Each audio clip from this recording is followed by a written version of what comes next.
Do you know one of the best ways that me personally I've learned how to develop my game a little bit within the game of chess is looking at beginner, intermediate and even the advanced level players' games and looking at them in an armchair sort of situation, yeah, so armchair chess, watching their games, and I'm there shouting at the screen. I'm going, oh my god, they missed this, they missed that, how could they make that move, it's so obvious, oh my gosh, why have they done it this way, oh my days, oh they're not too clever, oh that, you know. So being an armchair chess player as well as being a practicing chess player, the armchair side does make me laugh because I say to myself, well, you do that too. When I look at the games that I play and then I look at the evaluation afterwards, I go, oh my days, how could you have made that move?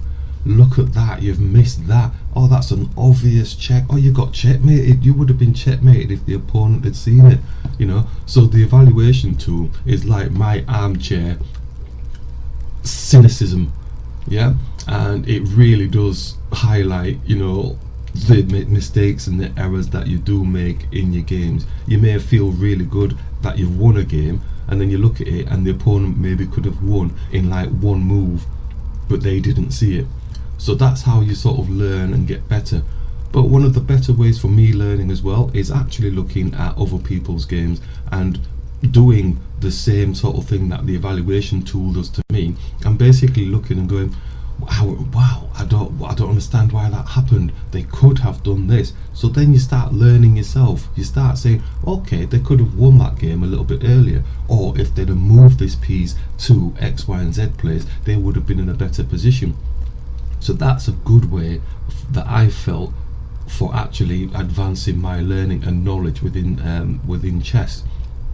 So the intermediary tutorial that we're going through now is like an extension of the beginner tutorial that we have just released, with the additional aspects of furthering the calculation that we do, but not to the extent of trying to think 50 moves ahead, etc., because as we know, the opponent doesn't have to do what you are calculating. So don't waste your brain power on too much over calculating. But what we want to do is, within the intermediary level, advancing the capturing for your benefit and just whipping pieces off the board, yeah. So capturing to remove pieces from the board strategically so that then there's no war. So basically you want to get rid of the army that the opponent has got so that they can't have anything to attack you with, basically, at the end of the day. Keep that strategy all the way through the beginner, intermediate, advanced, and if you get to the expert level, then expert level, and so on and so forth. If you don't keep that strategy and you then start going arty, then that's when you'll start losing against the lower rated players and your game doesn't advance as much. So genuinely keep that basic concept of capture where you need to appropriately. Try not to keep as much tension on the board, only keep the tension when it's appropriate. In the intermediary level, there's probably a little bit more tension now that we're going to start delving into, but it's appropriate tension to make appropriate captures that benefit yourself and start to pressure the king area and higher pieces more so. So let's dive in on the intermediary level. We're looking at intermediate level now, and what I'm going to say is going to shock and surprise you. There's no difference. There's no difference in the way that you operate from playing as a beginner. If you have good basics, which are having a good psychology that you want to remove pieces from the board, you want to find good position on the board, and you want to find the good spaces on the board and have that ability to be able to attack the king area, attack pieces with smaller pieces, higher pieces with smaller pieces, to gain that advantage. All it is a matter of consistently practicing that psychology, keeping it as the one psychology, which is, well, at the end of the day, take pieces off the board so the person doesn't have as many pieces on the board to actually fight you with. Case in point, as we've just done here, we've both now got less pieces on the board to mess about with. So now we're looking at trying to use a bit of science now, position, yeah, try and get a little bit of a strategy going. So now his king's castled, our king's castled. What's the weaknesses? We've got pawn majority on this side, he's got pawn majority on the other side. So how do we take advantage of that?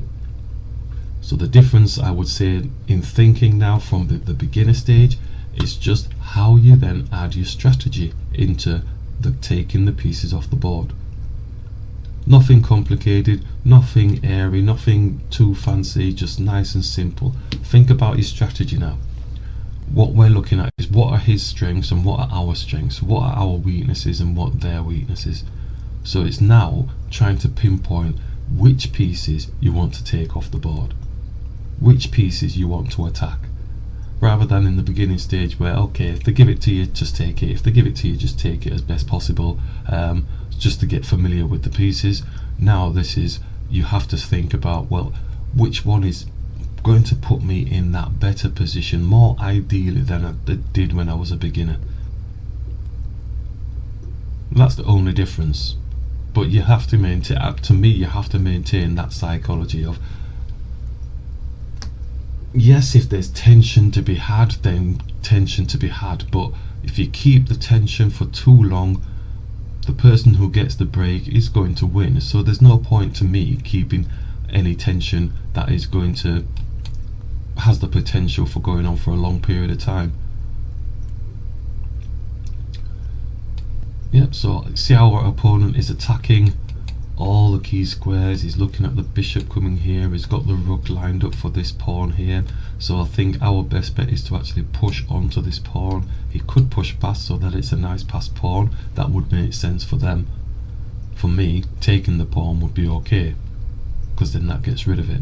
But he's actually captured, so that's like you know, the difference between the rookie and the beginner and the intermediate that we're talking about. That was a good example there, because pushing the pawn down would have given them a lovely passed pawn. We would then have to contend with that, and those are the smallest differences in the understanding of between intermediate and beginner. Oh, I shouldn't have put my queen there, actually it's behind the knight rook, sorry. I should have put it here. I was too busy talking. We do have an X-ray through to his bishop, which doesn't, well, it has protection now, so let's grab here and let's just put an X-ray through to his rook. But we've got a problem, well, not a problem per se, but his knight is probably going to challenge our knight now, because this rook is behind us, and I really want to get my queen off of the line of this attack. So I could attack his knight. Yeah, not that I'm going to take it, but just moving it off of the threat of this rook here. It's got a fork, but we do have a check, so it's not much of a fork because we've got a check on the king, and we haven't got a flight square for our king.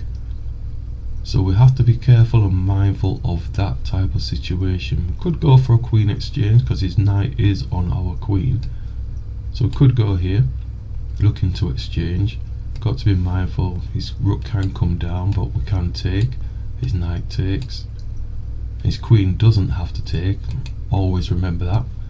So we're going to see if he wants to go for the exchange. If not, fair dues, but seems appropriate for us. Our king needs a flight square of some type, or else we'll get back checkmated. But we have covered up the fact that we were okay. We've got the rook here. If he decides to bring the rook down to win a tempo or whatever, he's probably thinking, well, how can I put some pressure here? I could bring my rook down, but he brings his rook down, our queen just takes the queen.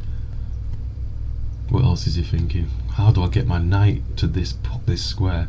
I think the believing this square is weak. Yeah, it's challenged, he's gone off. So was that a mistake? Yeah, was that a mistake? Because our knight can come here, looking to block off. Our knight can go here, blocking the rook off. can attack the knight, but then his knight would take the rook, so we could push the pawn up just to get that out of the way. Queen could attack the rook. Rook really wants to come down here, or maybe across, maybe down. But his queen is opposite our king, so what can he get to support this attack? Only one that could is maybe the knight jumping here, here, here. I'm going to attack the rook because there's nothing supporting it at the moment, and he has gone for that attack. So his queen is looking to come here to get the back ranker, but we can put a check on his king and we're actually on his knight, so he loses the knight.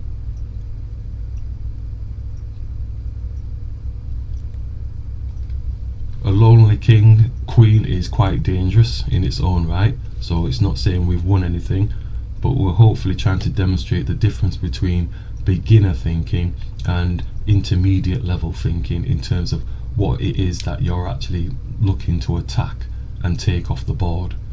I think this game was a really good example of that.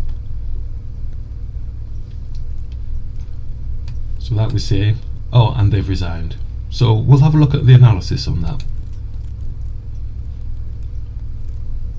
If we go back, and it's not to say the gauge bar is probably going to be against us, but we'll have a look. So we push through the centre, knight came through, and as always, looking to attack a piece. That's the quintessential concept. Attack a piece, try and get pieces off the board strategically. Yeah. So if it's of benefit to yourself, then go for it over keeping tension. So again, we capture the knight here. We want to reduce down. We want the opponent to have less pieces on the board because I don't know how good they are, and the more pieces they've got on the board, the more chances they have of working them together and getting a checkmate on us, or taking off higher level pieces. So they've pushed through the centre. Again, they've gone for the attack process like we talked about, yeah. But is it appropriate? Is it improving their position? So the capture, so they've got the two pawns in the centre. But now we can attack the king and take the bishop off the board. So it all seems pretty straightforward. If you have a look at the pawn structure now, so at the intermediate level type thing, probably start looking at, well, when I do take a piece off the board, where, especially if it's pawn sort of situation, is having a look at, well, where are my pawns going to be situated towards the end game? Yeah. So if you need them for the end game, you definitely need to have them in appropriate positions, linked up together as best possible, or having pieces supporting them. So the late development of our opponent's pieces, as you can see, they've just got the queen out at the moment. We don't have any out at the moment either, so we're looking at trying to improve that with appropriate targeting. So we target the knight. Gauge bar's showing black as winning at the moment. Yeah, so I wasn't really expecting it to show that we were winning until later on. And so now we're looking to block off this diagonal potentially for any bishop attack. Also the pawn pushing down on here, and then developing the knight, looking for the knight to get some free reign and get some movement and attacking. Gauge bar still showing black as winning at the moment, because it's like we're basically doing a rope-a-dope type thing. We're not really doing anything major. So we bring the bishop back, just waiting to see what the opponent does. Yeah, so once the opponent runs out of their punching, their attacking, that's when we can strike.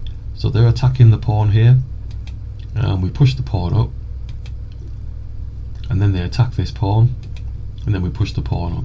It's at this stage here where I've not seen what the gauge bar will do, but I'm assuming that the gauge bar should go in our favour after this particular move, because like we said, I think the pawn could potentially have moved down, or even kept the tension if it wanted, I suppose.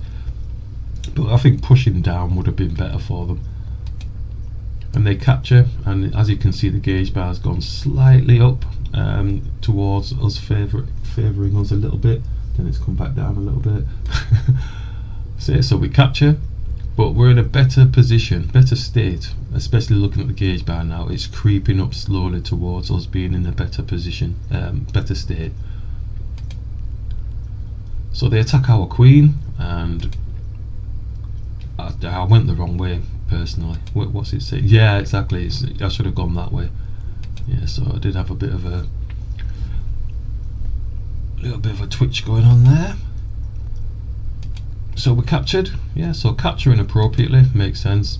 Black's still winning really, even the smallest of details. We X-ray through onto their rook.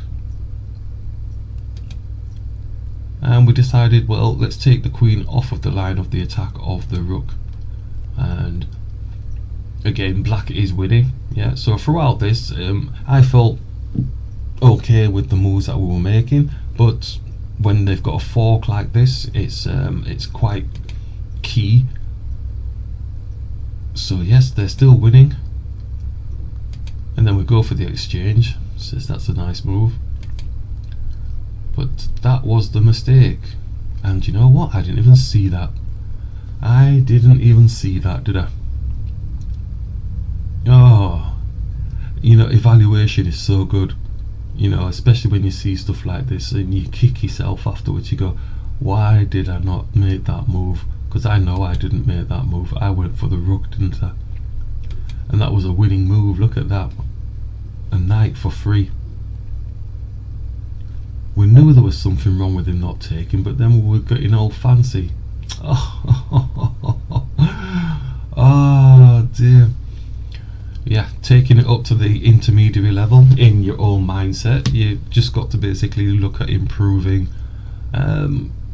seeing stuff and trying not to miss stuff as best possible. I miss stuff all the time. I keep saying it, but it is so true, and this is case in point here.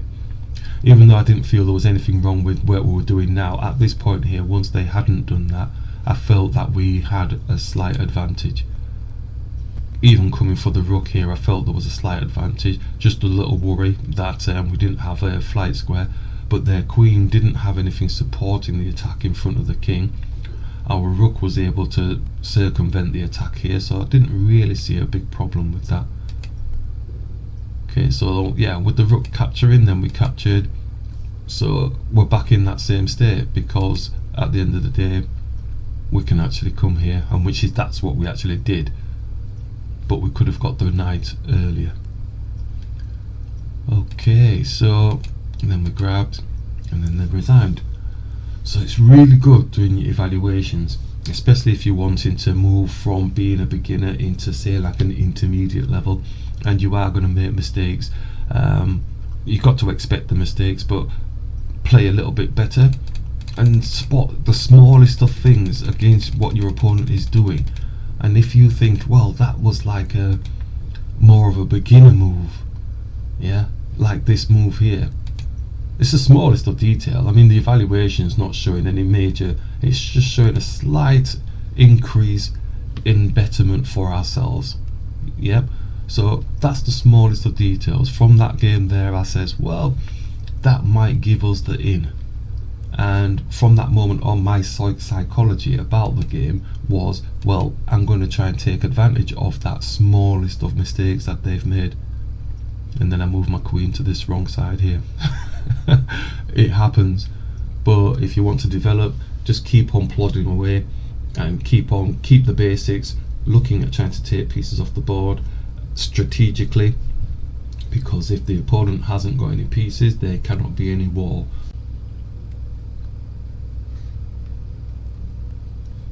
Okay, nice and steady.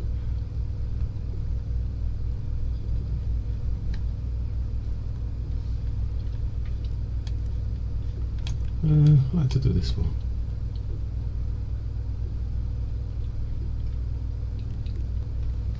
Captures. Nice and simple.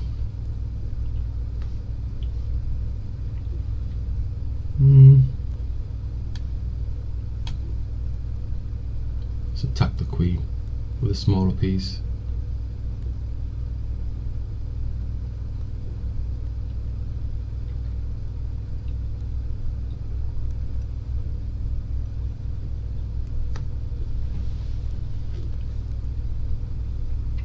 playing cagely. Let's push through the centre.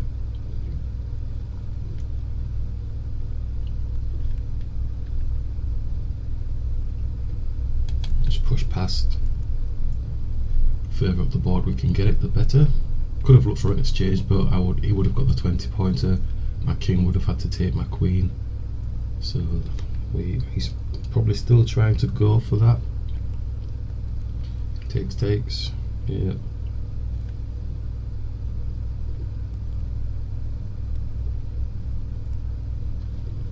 If I bring my bishop here, it can support if anything happens. That's what I'm thinking. Anyway. Oh, he's playing very cagely. Okay, develop the knight.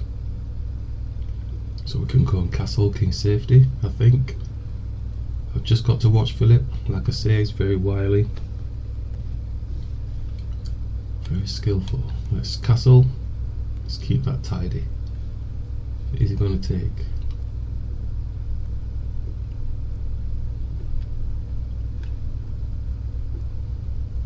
No. So he's keeping tension.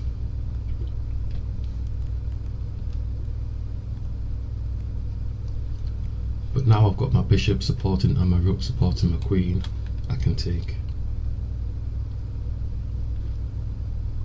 He doesn't have to exchange, he can take the pawn with the queen, yes, which he does do. So we're going to be playing a long game, it looks like. Okay, I'm going to move my bishop, or am I going to move the rook? For a discover check on his queen. Let's just do a discover check on the queen, we like to practice those.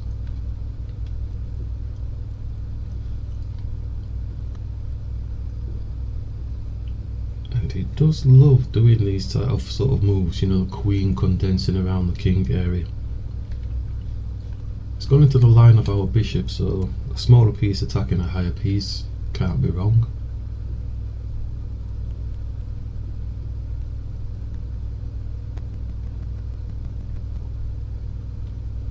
This bishop here is not protected at the moment anyway, and the rook is on there. It's gone back to protect the bishop.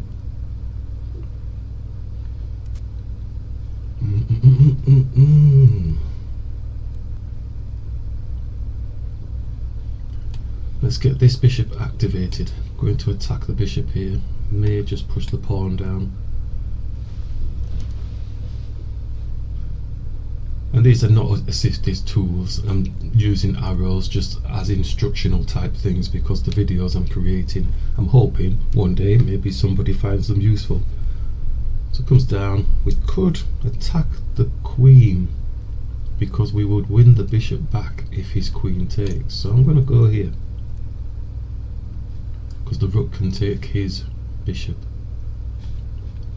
Maybe I should have looked at that further, but it looks pretty nice. Is it a good position? I think it's an alright position, yeah.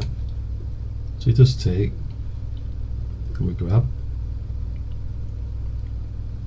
But oh no, knight blocker. But we've got the knight that can exchange, so that's not too much of a problem really. So let's grab here.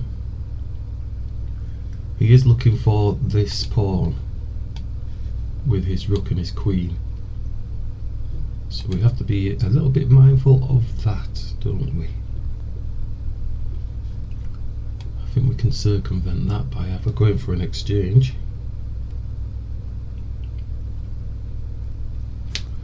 Could go for the exchange. His queen takes, pawn takes, then his rook takes, but then our rook goes back,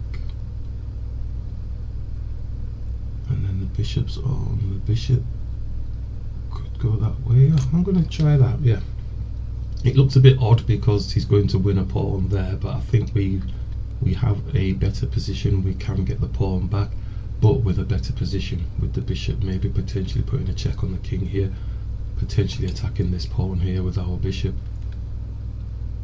Some sort of scenario like that. Eventually getting the rook activated. Also we're going to be powering onto this pawn as well. But for now I think that doesn't look too bad.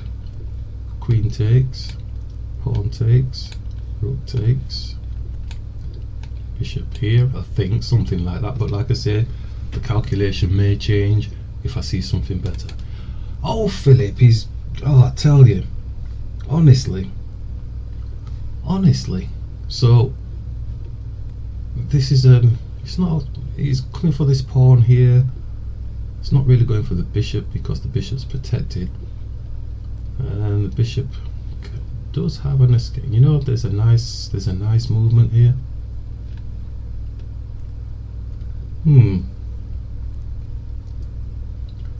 Could bring the rook here to attack the queen, and then the queen takes the pawn because it's hunting pawns. So then it gives us our rook a little bit of space here. You know, there's also bishop here. I do love those moves. You know, I'm trying them out. Bishop takes, and if the king takes there, then our queen gets his rook.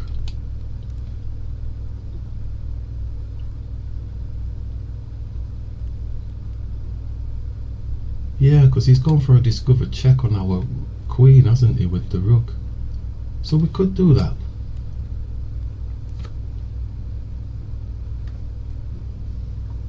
I like to practice these things because this is the type of stuff that you see when you do your evaluations of your games, and when you look at the higher level players, sometimes they do these sort of quirky moves where you go, well, you've got that piece, but I could have got that piece in a simpler way or in a different way. You've ended up in the same type of position that I would have. But I think this is quite a nice touch for me to try and practice it. I'm not saying it's working, but it's nice to try and practice it in this arena. It's a safe arena, club members. If it doesn't work, it doesn't work. I fall flat on my face, but we've got a check, so he has to do something about the check. And if he just moves his king, then obviously we're going to get, like, not a checkmate, but the queen's still taking the rook. So he has to do something. Oh, and he's resigned. Damn. So sticking with the intermediate thought processes.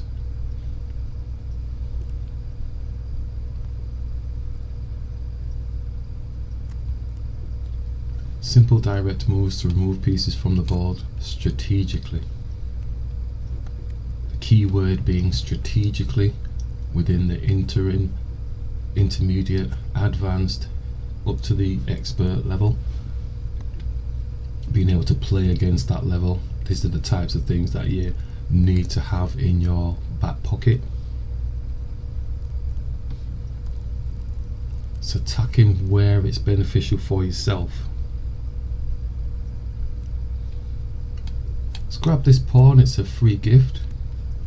Pawn is on the knight, queen is obviously going to take.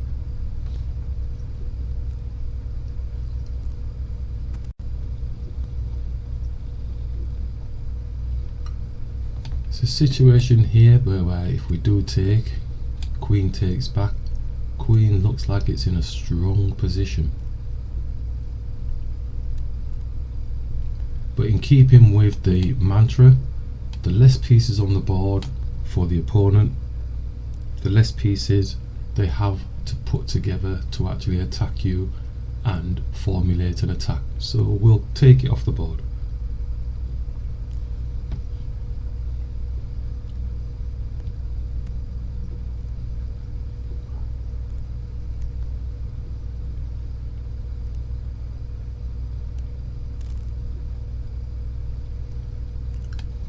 Let's attack this pawn while they're trying to formulate their attack, because at the minute they've just got the queen out.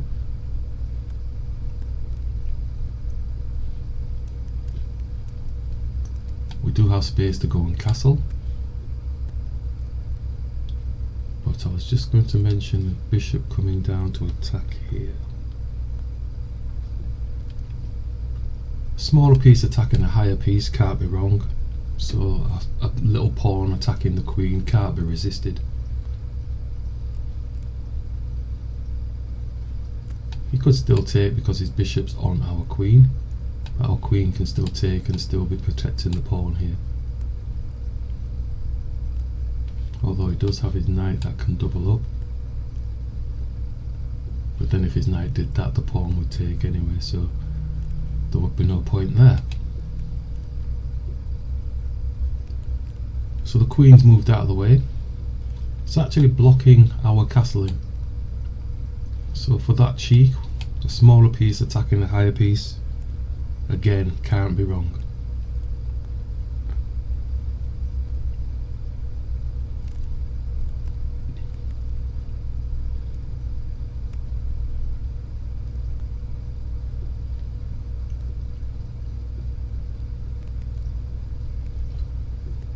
Okay, so I don't mind not doubling. I'm going to develop the knight.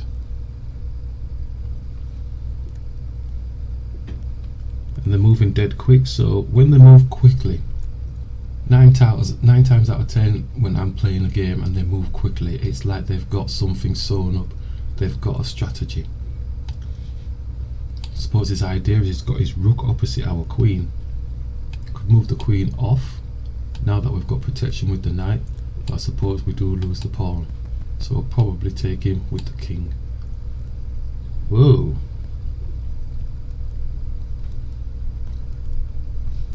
It's not done any of that. That's interesting. Taking pieces off the board is fairly key to me. Probably get my king safety. I'm capturing.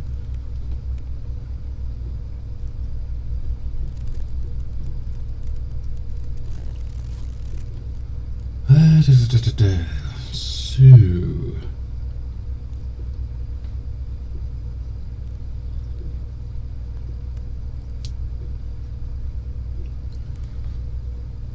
have options, although this pawn is going to be doubled up, isn't it? So a smaller piece attacking a higher piece so that we potentially can go and castle.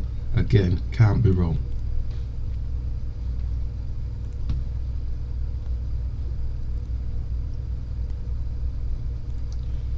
Does have a 2-on-1 here,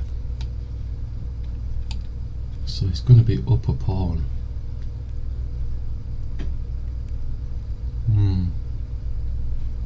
If we attack the knight takes the pawn.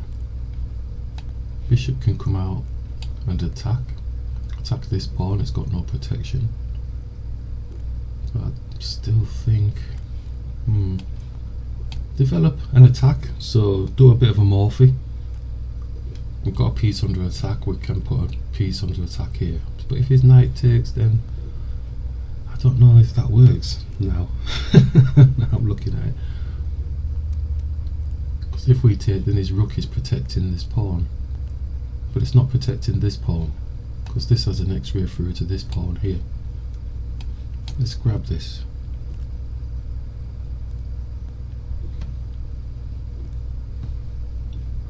Smaller piece attacking a higher piece.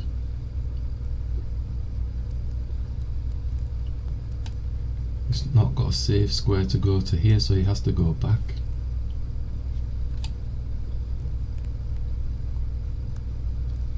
So there's a lot of smaller pieces attacking higher pieces in this particular game, and that's the whole idea behind the concept, the one concept, which is attack, attack, attack.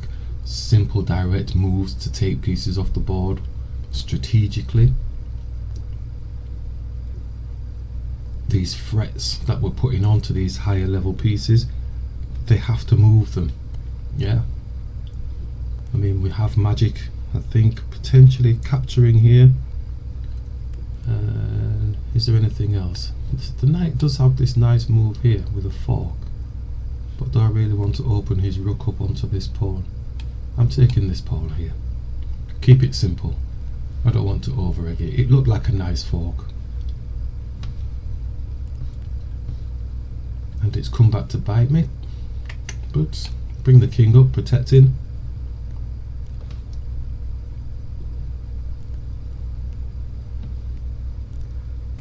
He is moving very fast.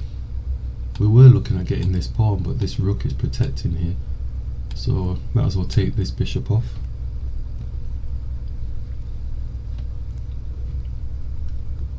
Wow, it's moving like it's a blitz match or something. Okay, so knight does have an attack on the rook, potentially, but then the rook comes and attacks this pawn. We're going to have to support the pawn here.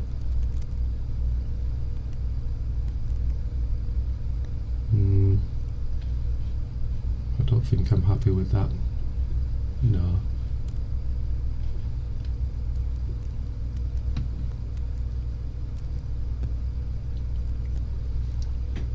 Could attack his rook with a rook.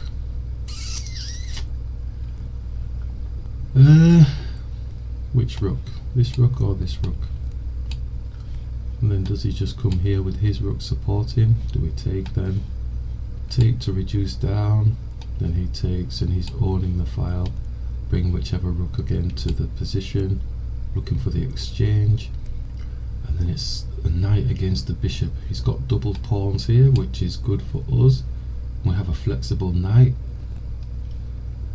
I think probably moving this rook, because he's got the pin here. Nah, I think we'll go with this. Let's challenge the rook. If it goes there, looking to own, we capture. We've been through that, so it's a simple process. Let's capture.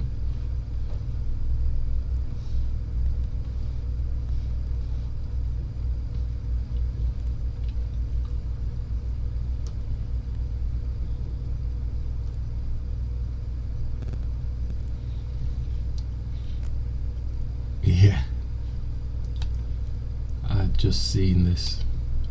That's marvellous. If we went there, his bishop would take, and then our king's away from the rook. Yeah, very good. Good touch, good touch. Okay. Good job, I stopped to think. Let's bring the rook here.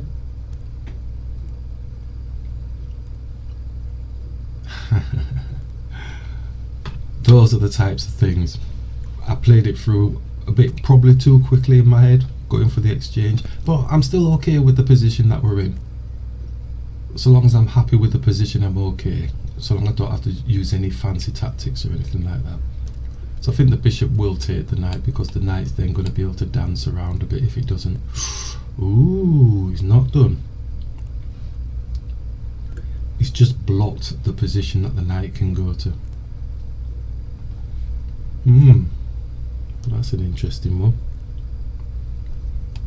Just come round and attack the bishop.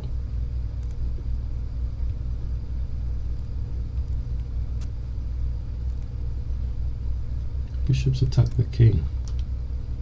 It's moving very quick. Let's move here.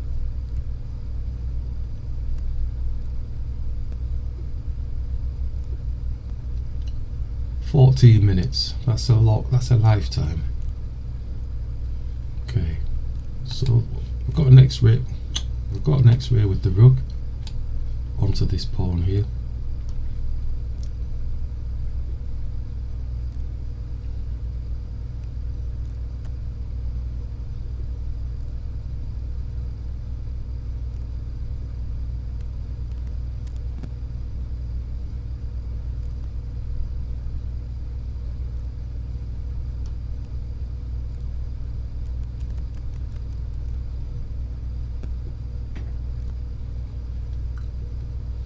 Might be able to play with that. I'm going to move the knight across, so it's still got some play. He's moving so quick, it's unreal. Let's move the king down.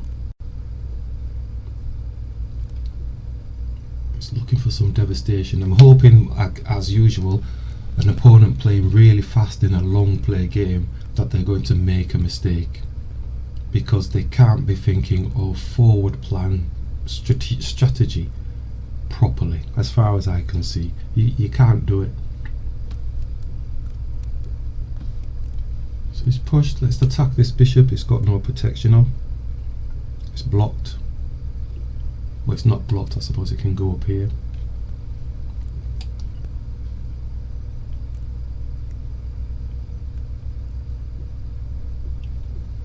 And then we've got push onto, so then it has to get out of the way. But then his rook gets taken. Ah, I see. So we've got the fork. So I'm fingers crossed this speed has made them fail now, because they don't look like they're in a good position now.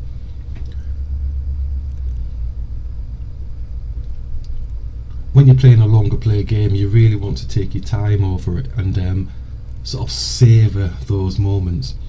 I mean, not like waiting ages and ages to make a move, but you know, when you're moving too quickly, in my head I'm just thinking you cannot be making the right moves. It looks good initially, but then later on in the game it starts to tell.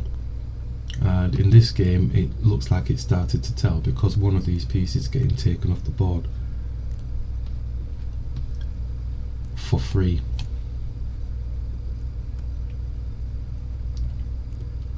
So now we have a material advantage. Do we have a positional advantage? I'd have to say yes.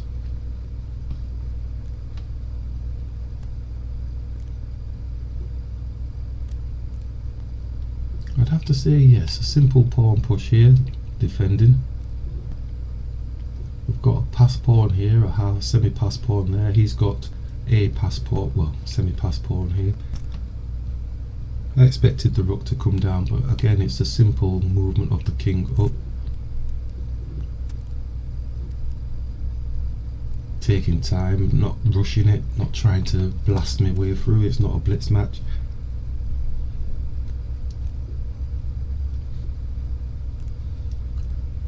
King simply takes.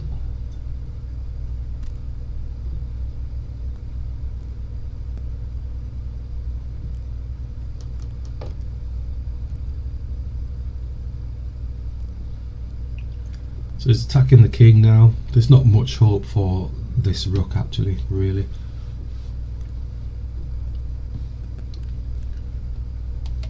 Just go up, support the pawn. These pawns are looking to blast down onto the king here so that it releases the protection.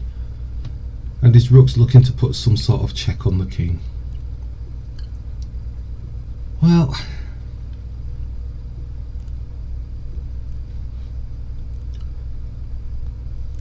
it's got an X-ray through to this pawn here, so I can't move. I was going to move my knight, can't move my knight really. I'd have to push this pawn up to get rid of that.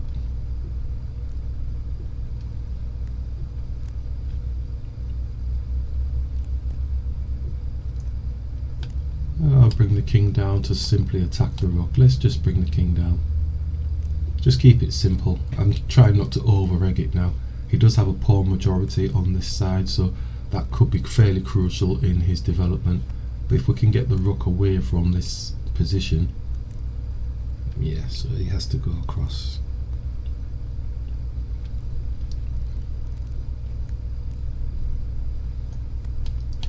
Just move this pawn out of the way now. And he's got X-ray through to this one as well. We can always put a check on our king to start pressuring this pawn here. So we've got to be careful. Ooh. Suddenly he's making some nice stuff. He does all the right blocking because our knight was potentially going here to protect this pawn. So he's doing that quite nicely. And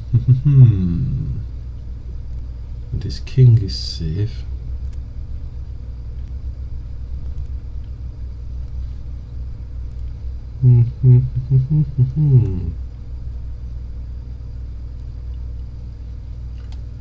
Let's move my king back here. I can assume he's just going to put another check on. Might come this way this time. It's gone for the pawn attack. Let's move up.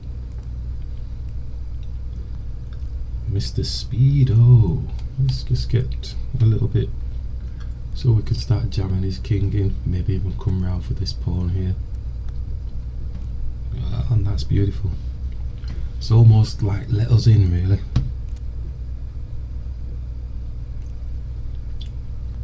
Because we get a moment to release the knight for a second, but I think we're going to have to go back again. Oh, interesting. He can take the pawn because it's over in a few moves.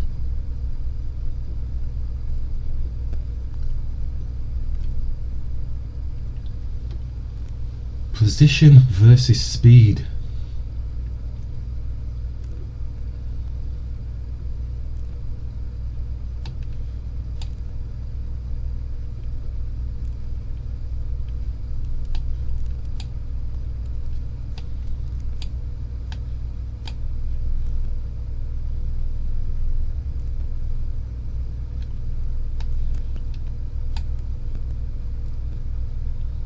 Yes, like it.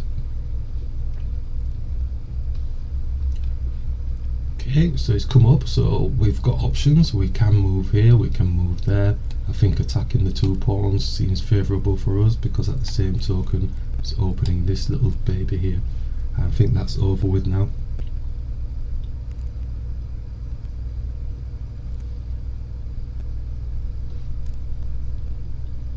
It's like checkmate, I believe. I'll take my time and savour this moment. Yes. Okay, let's have a look at the analysis on that one. So, got slightly annoyed with the speed of the opponent. It did look good and it did look ferocious. Let's put the evaluation on. Let's go here. And it's appreciating the value of taking time to find appropriate moves. So they pushed through here onto this pawn, attacking a pawn. We captured, they captured. We captured. What's it saying? Saying the queen move. No, let's capture. It's really wanting this queen move, isn't it? We went for the pawn, and that put black in a bit of favour. We pushed on to the queen. Still showing black as in a more advantage on that side, so we push through. Smaller piece attacking a higher piece, still black is in favour. Developing the knight, black is in favour, crikey. Then we look for the queen exchange, but he's not having any of it. We capture. Black slightly, the smallest of advantages still. Attacking a higher piece with a smaller piece, drawish. Still drawish looking. Captured. Attacking the higher piece again with the smaller piece. Yeah, we did think of this fork thing, but it just didn't feel right. Go there, and then he comes there, but then if I did take, because what would be the point, you see? If I did take, then it opens up the rook on this file here.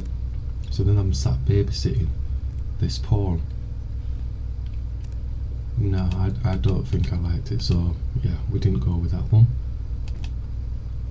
So we captured the pawn here,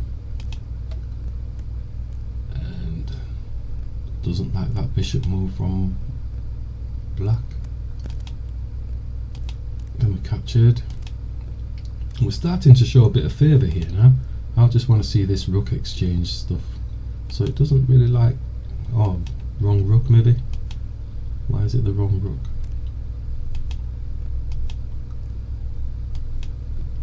What's that? What's the... Oh, because of the pin thing, maybe? Taking it off of the pin. Yeah, maybe so.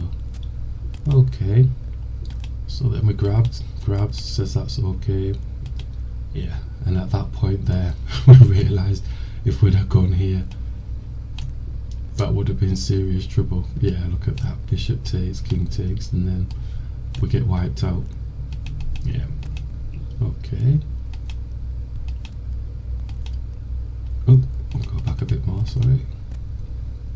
So we actually went here. It's not too big an advantage. Then we attacked the bishop. What move was it saying before that?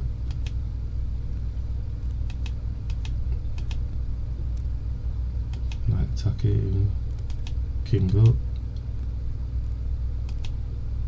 Knight. I wanted to get the knight active, didn't I? And then he comes down with his rook. But we're showing in favour here.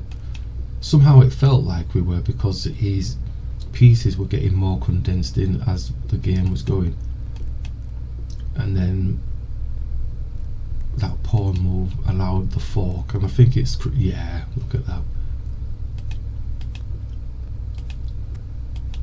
Whoa, it was high up before then even, from that pawn move. Rook attacking.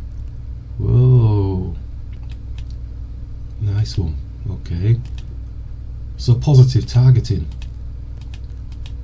But then we did have the issue of this pawn here with the x-ray through from his rook. the b pawn. King attacking, king moving up, king attacking the rook, moving the pawn up, trying to get rid of the x-ray, and then realizing that now we can make our way up towards their king to put some pressure on. I think we got lucky in it. Well, looking at the gauge bar, it's not showing any luck there, but I was feeling this constant pressure on this pawn, but because the king then moved, we could then start putting checks on the king, so that gave us the in really. And then at that point we could let that pawn go.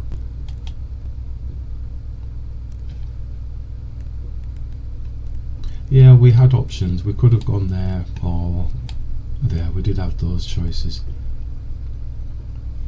but we chose to go for the pawns type thing, so up we went. But at the same token, it's also got this key square, and that's saying that they should have put a check on us. Would it have made much of a difference? So we would have captured, wouldn't we? And if we're still putting checks on, if we capture down here, we're getting rid of this pawn majority that he's got. If he goes down, it's sort of prolonging it, isn't it? Yeah. But they didn't do that, they did that, and then that was checkmate. Excellent. So using small calculation, not too big calculation, and basically just targeting the higher pieces with the smaller pieces, and really looking at getting the pieces off the board as best possible.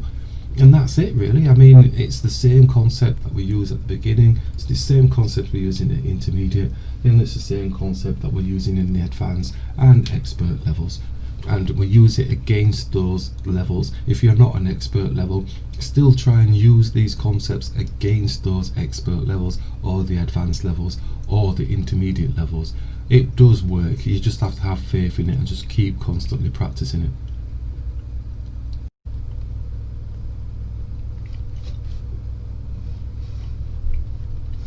I always seem to scrabble around when I'm playing this player. I'm going to see if I can actually get a win. See if I can get a win today. 7-3 at the minute. They're winning 7. I've won 3. Might have been some draws in there or something. Okay, let's see what we've got. Bishops come out. I think simple development. Oh, they're really fast as well. Okay, let's just get out of the way.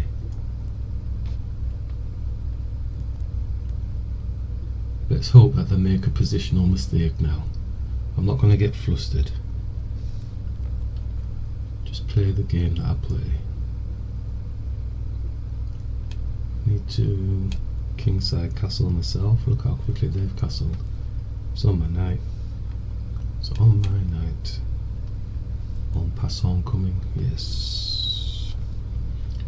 I'm just going to get with the knight. It's really fast. I wonder if people think I'm fast. Because these guys play really quick. He's landed on my bishop. He's landed on my knight for free. Oh my life. Okay, that's a gift. That's a gift. Let's try and keep this advantage now then.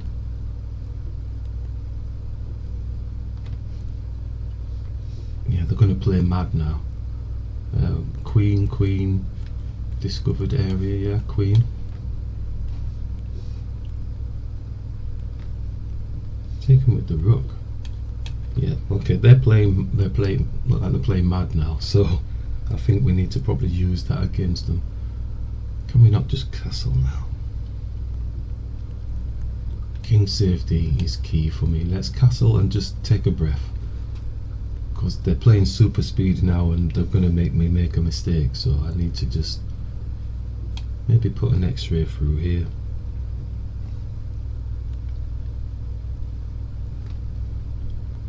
Still playing fast. Just attack as we would do.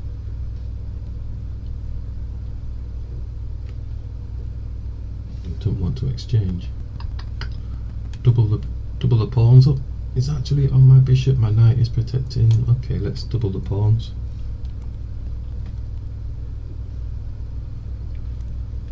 Okay, back rank stuff now. Attacking the bishop. That makes sense, doesn't it? Maybe. Or do we attack his rook? Attack, attack, attack, attack the rook. Got time. I mean, this player does not take a breath. They actually just really whip out the moves. Knight, knight, bishop, bishop, rook. Rook attacking the bishop. Is that going to be any good? Dun, dun, dun, dun, dun. Or do we want to come around the front here?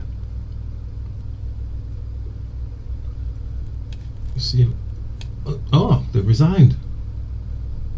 Yeah, they moved too fast. They let that piece go. That's surprising. Okay, nice one. 1992 as well. But you know, like I say, you can play on this site and get really high. I'm not saying it's the players are weak on here. It's just, yeah, if you keep playing and playing and playing, and you're a decent player, your rating's going to go up. It don't mean you're a master or anything. Okay, playing as black. So yeah, we're not wanting to be arty, we're wanting to be effective, efficient and dynamic with our moves. Like this person here has come with a Scud missile looking to attack our knight. So it could be a gift, a Greek gift, but we're going to grab this pawn here. So attack, attack, capture. As an intermediary level person, you're wanting to be looking at calculations. So if we calculate that we take this here, the queen is obviously going to come here with a check, and then our knight can come here, but he's going to win the knight back because the pawn is going to drop here. Yeah, so are we wanting to go for that sort of situation, or do we want to do something different? Options, because it's equal at the moment.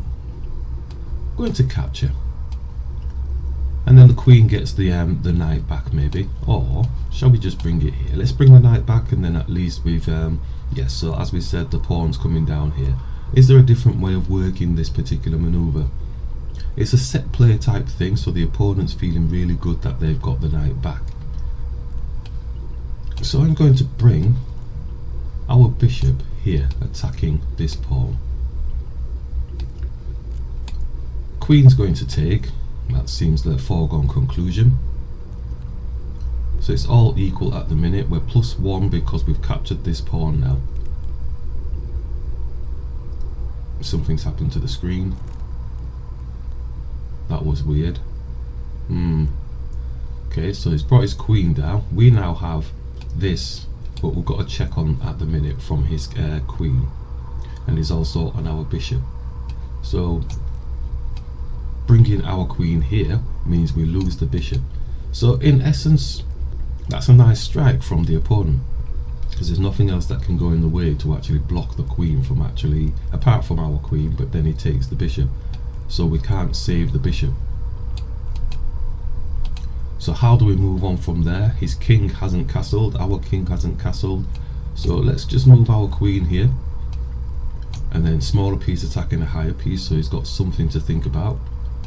And as we try and mosey on our pieces up through the center, because he hasn't developed any other pieces, so we can try and take advantage of that.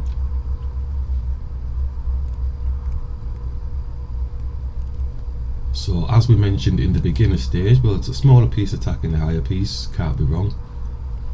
And he's now attacking our rook, so bring the knight through. The queen is doing all the work at the moment. As we mentioned in the beginning stage, don't panic when you feel like you've lost a piece. This is your best opportunity to actually create havoc. Yep. So what do we want to do from here? We do have options. We do have the bishop coming across here. So in attack mode again, cross towards the king area. Our queen has sights of being here, but currently, yep, so they're just attacking. So I'm going to grab the pawn with the knight, getting closer towards his king area. Getting closer towards a deadly square here. His queen's protecting at the moment. Bishop's now attacking our knight, so he's wanting us to go and do some sort of major attack. Oh, excuse me. We could bring the bishop here for the queen to take the bishop, so the bishop is off of that line. And then the knight can go here and then put a check on the king and get the rook. Something like that. So I'm actually going to do that. Small potatoes, but big rewards. Because the knight might not even go for the rook. I may get a good position with my queen. Yes, so he's actually gone for that. Might get a good position with my queen as well, seeing as his queen is offline. So we'll go with that with a check. It's always the case of never panic if you're going to be down pieces. Yep. Going to grab, the bishop can grab that now. And a momentary check for a split second, just to give them something to think about. His knight can block there, he can move his king, whichever. His queen then is going to be greedy for... Oh, he's not, he's actually brought the queen back with a check on my king. Well, that means I have to capture. So he saw the danger that we were trying to create for them. It's got a 2-on-1, so we can push this pawn onto the knight and just move the king out of the way. Let's attack the knight, taking it off of the line of the attack from a rook. Just move this here because he's got the diagonal with his bishop at the moment. So he's got like loads of pieces, and it's a matter of now just jostling a few, and we should be in a fairly decent position once we establish control of a file with the rooks.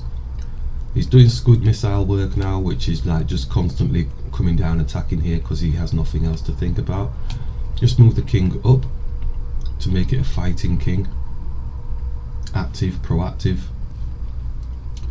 And as we said, once we get this file here, I think it might be potentially all over for our opponent. It might not look like it at this moment in time, but we're building, excuse me, we're building our attack process. He's brought his knight through, supporting the knight here, could attack the rook. Rook comes down, attacking the king.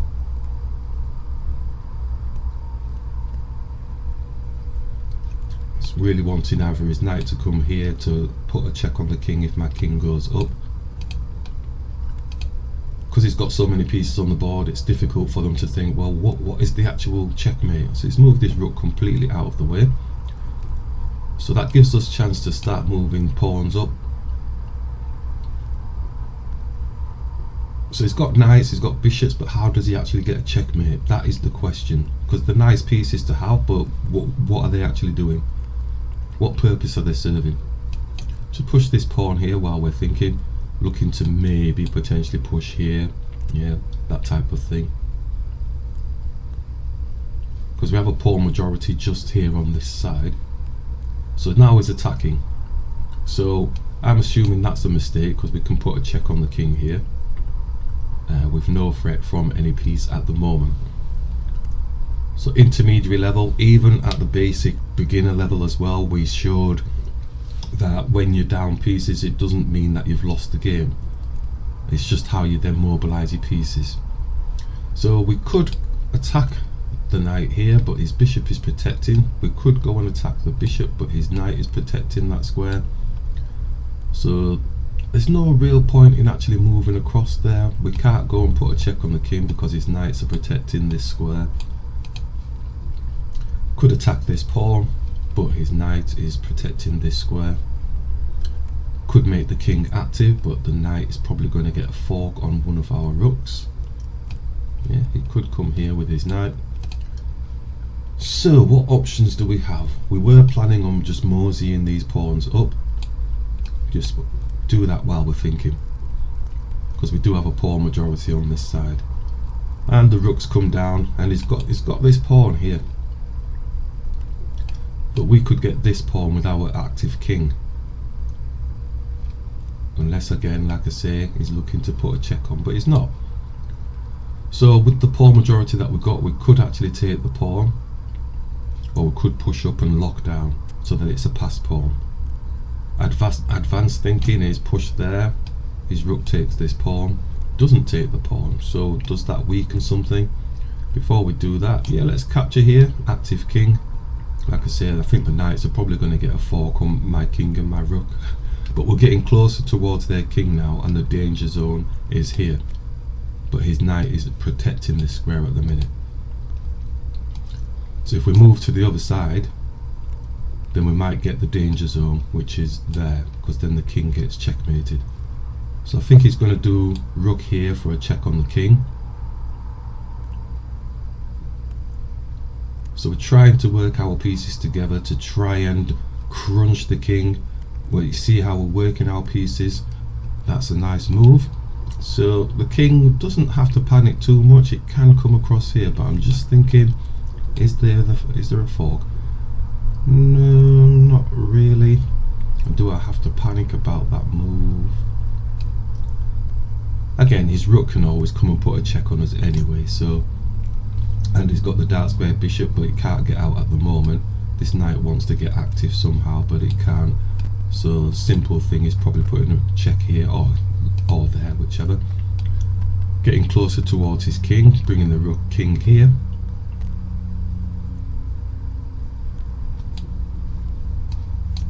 Okay, let's just move the king, because we could have brought it back and maybe brought the king safely over into this corner here, but we want a fighting king, we want an active king, because we do have options of, yeah, so he's putting checks now, so I think probably safe zone is probably coming here, and he might look to exchange off his rook, because he doesn't want us to get any checks on him. Oh, but checkmate. And that really was a good example of, let's look at the analysis. That was a good example of what we're trying to talk about within the intermediary level, even from the beginner level as well. Is never giving up. Just because you lose a minor piece or a piece doesn't mean you've lost the game. Let's put the evaluation stuff on. Okay, so at this moment we're currently winning, and the gauge bar is showing a lot of favour for us on this side. We bring the knight back, and then the bishop move it doesn't like.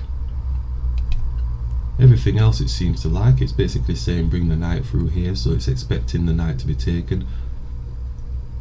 Okay. I think it's because of that aspect of the queen being able to take the bishop, really. Yeah. So there the queen comes here. Yeah. So at this point here now, white is in favour. So we were winning up until that point, and we probably didn't need to panic so much maybe about bringing the bishop out to actually come and target, just develop the knight. That's something to remember, nice and simple. But for these particular examples that I'm showing, these are ideal positions for people learning how to play chess. The positions that I'm getting myself in are realistic positions. They are realistic errors that I have seen in many games, but it's learning how to deal with those. Look at the gauge bar. Great, gauge bar's gone right down there for white. So now we were trying to jostle our way through, targeting where appropriate, and doing some lovely calculations, especially this bishop move here, and it really doesn't like that. It's saying, well, the two or three moves away from checkmate, but the opponent has got to see it, because I'm not playing an engine. If I am playing an engine, then they will see these opportunities to be able to win the games quickly. But if you're playing a human, it's very hard to, for them to find these types of situations. So the knight goes through, puts the check on the king. White is still favourable, a lot favourable. Yeah, so they should have won this game quite easily, really. So we put a check on the king. Queen comes back. We didn't expect the queen coming back actually, but seeing as it did, we captured. So white is out and out winning because of the material that they've got on the board.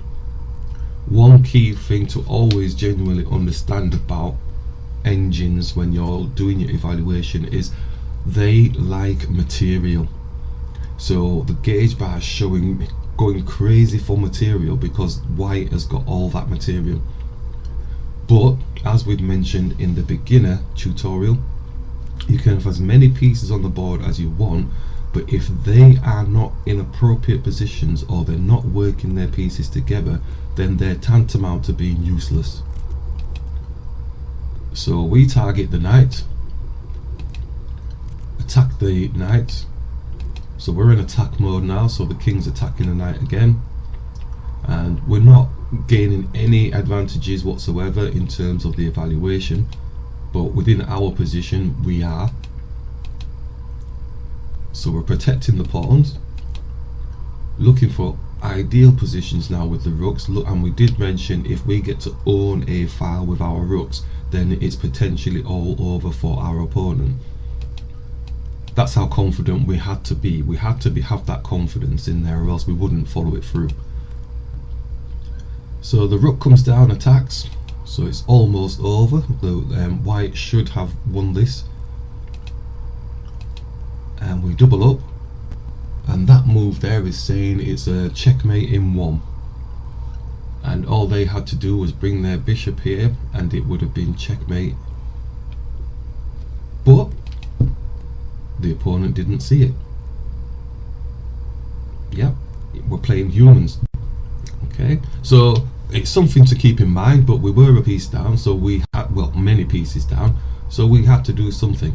And that's a glorious position. Bishop taking it, I didn't even see that even when I was playing. So, and obviously the player didn't play. So you play what you play, and going forward we're going to be mindful about getting our pieces put under pressure and basically not wanting to be a piece down, because it is hard work.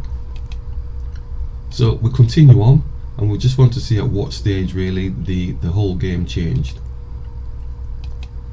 White is still definitely winning, and we started pushing these pawns up while we were thinking of trying to get a better position. And we're still dancing with this king, which really should have been all over like it should. The dark square bishop should have basically wiped us out, but we're gaining advantage, and then we lost the advantage by doing the pawn push. And I thought, well,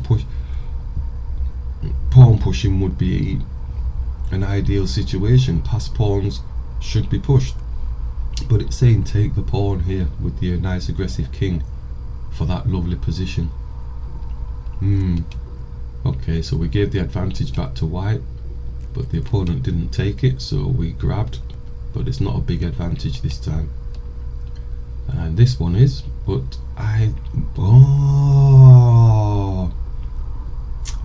there's me thinking, we had the position, but I was thinking, well, if I take there, his knight's going to take, but I've got my rook here, and I take there, and that would have been checkmate.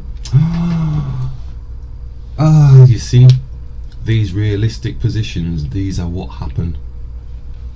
Yep, all that needed to happen was that, there, and then there.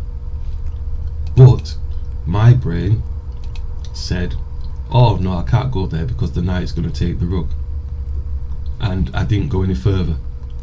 So when you're doing your calculations in the intermediate level, you have to go that 1, 2, 3, 4 step further. Yep. Okay, so we came across and lost the advantage again, and we were actually talking about that situation, you know, with the king being closed down, and well, we worked very hard to get another position, moving the king across again, and then we eventually got it, but we had to work a little bit too hard for that. So all in all, this game really showed, for intermediary thinking, it's about looking further with your calculation, not trying to drop pieces, not leaving pieces hanging with your captures. So capturing so that you're in an appropriate position and that it's a benefit to yourself, and you're now used to how the pieces work and move and operate. So now you can develop a little bit of a calculation and evaluation of the game, so that then you can really pressure the king area. We did okay within this game here, but there were opportunities for the opponent to win and there were opportunities for us to win. We were lucky in terms of being able to keep pushing and eventually get the win. But for me, it's about the quality of the game, and the quality of this game needed work. So I'm going to just capture here. It's brought that, so I'm going to just go here. We'll check on the king.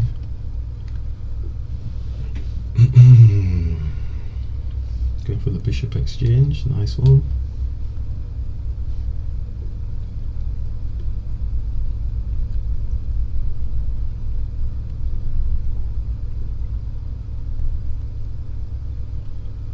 So it's not a super blitz thing, so I'll still try to look for a decent position if I can. And castle. Makes sense. King safety.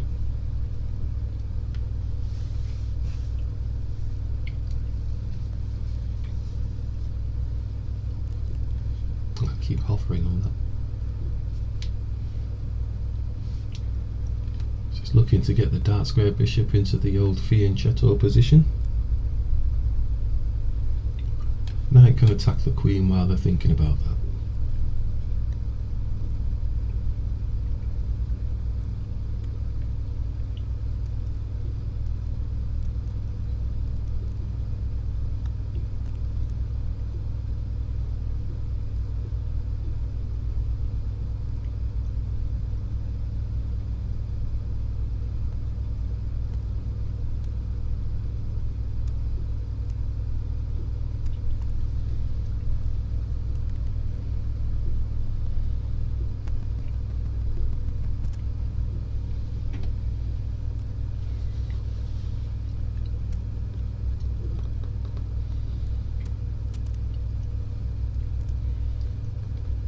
They say that you should sort of use the opponent's time to calculate what you plan to do next, etc.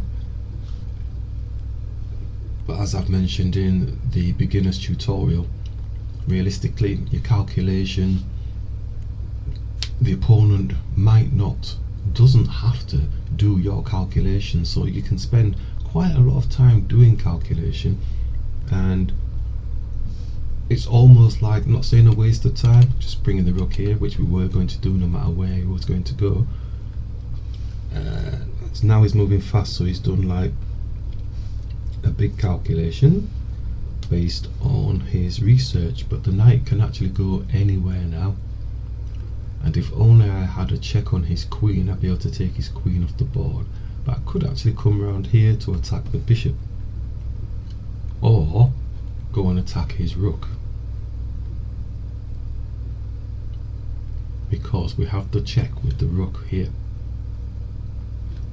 So I'm actually going to go for his rook because it's the higher piece. So that's a simple example of the X-ray through. So that works quite nicely for us in this sense. Doesn't mean you've won the game just because you're potentially winning a higher piece, because your position still might be shot, because he still has this diagonal coming through here. Yeah, his bishop can put a check on the king, but it's not an ultimate check. It's not like a checkmate or anything, but you know, he's still got something that he can do to counter attack.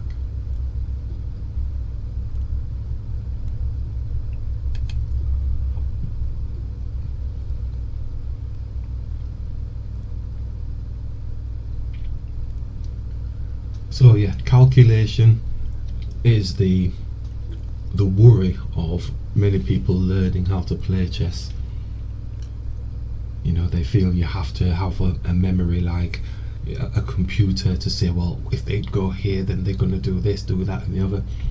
And when you're studying openings from past bygone eras, you know, the Sicilian defences, the Najdovs, all that type of stuff, It's basically you're going based on calculations that have been done many years ago by a said person. That person's name then has been given to that, and at the end of the day, your opponent doesn't have to move like that. So learning those openings gives you a good idea as to what your pieces can do and the potential placement of your pieces.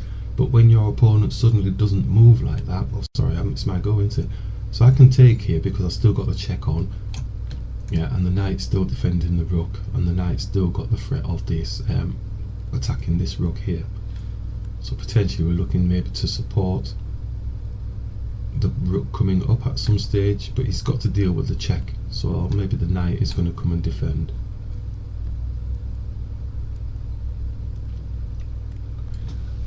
Yeah, so that's the key thing. Your opponent does not have to do what you think they're going to do. So when you're studying openings, really do them with an open mind. Yeah, and that's what I've done. I've studied those types of openings, and I've come to this conclusion, you know, when I've actually played actual games online, played them over the board, and then people don't do what you expect them to do, and you think, well, I've studied this opening, and this opening says that they should do this to, you know, to be a strong move, and they're not. You know, they've not done it. So that's what's made me ardently fight towards not over-egging your calculation, and just wait for the opponent to make their move. Yeah, expect the unexpected. So he's moved, so like we say, we don't want to be too greedy. I think I'm going to just take this rook now.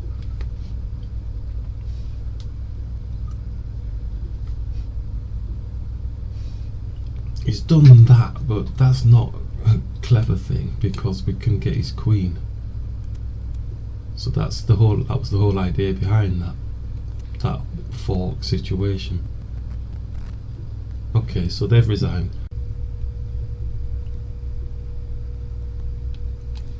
Okay, block through the center, defend the pawn, but also developing the knight.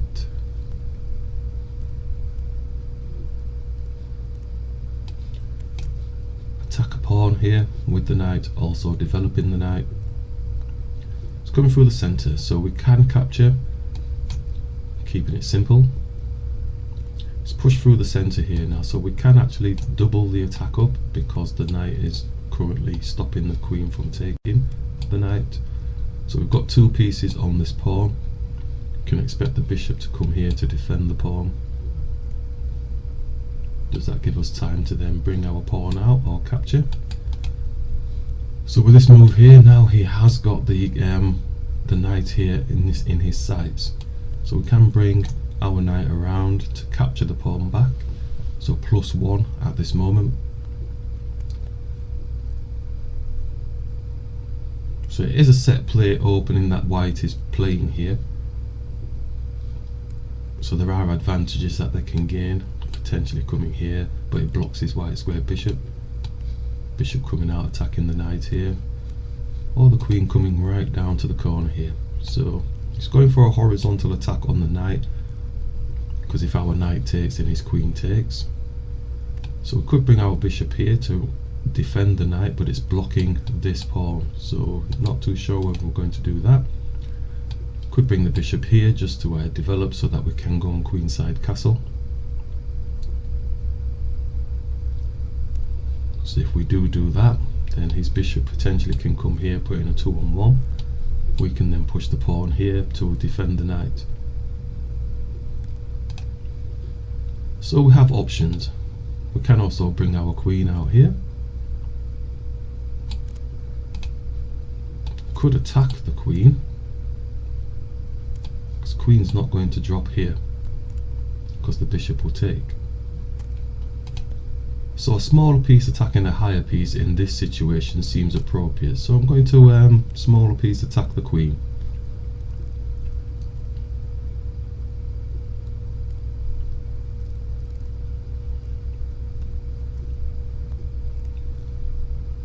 Okay, so we do have a discovered check by pushing the pawn up, and the bishop then would be attacking the queen. Always mindful what can come in front of the queen here. So I'm going to push the pawn because a smaller piece attacking a higher piece again. Can't be wrong.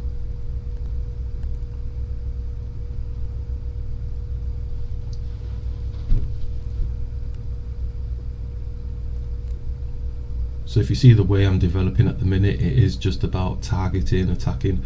We've had a look at the situations and we're going, well, we're making this queen work really hard at the moment. So now we could actually take the knight off the board because our knight here has got support from this pawn. But if we did that, the pawn comes here and then is on the knight. So then the knight can't move because he's got a check from his queen onto our king. So we could bring the bishop here to protect, in readiness also to go and castle for king safety, because that's a key thing.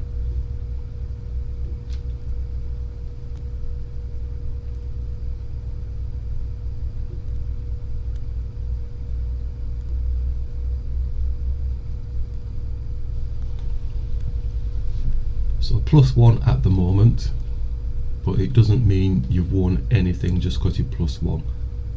The position on the board at the minute, he has pressure x-raying through to our king. He has the option of attacking, putting pressure onto our queen.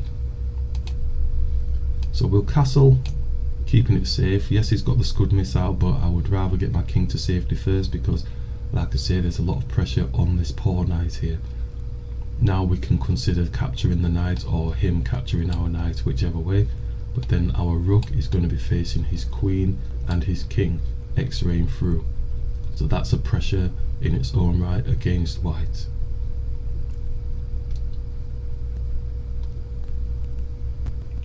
So he's come down anyway, attacking. So, like I say, we do have the options. We have options here. Obviously the pawn just drops, so that's probably not a good one. Knight can come here attacking, but then the bishop takes the knight, so that's not a good one. Knight can come here. That might be okay because it's got a safe haven to come back down to here or to here. So let's do that, and it opens the space in front of the king if the queen just goes back one. Obviously the bishop can go in front if the rook attacks. Bishop momentarily is protecting the pawn, so if the queen did come to attack the knight here, then at least we still have the rook check on the king, which he can defend by just bringing his bishop here. But he's brought his king in front, so we can put the pressure onto the queen through to the king. The knight may come to protect, but I think we can continue with the rook attacking the knight with the pin on the king, queen through to the king.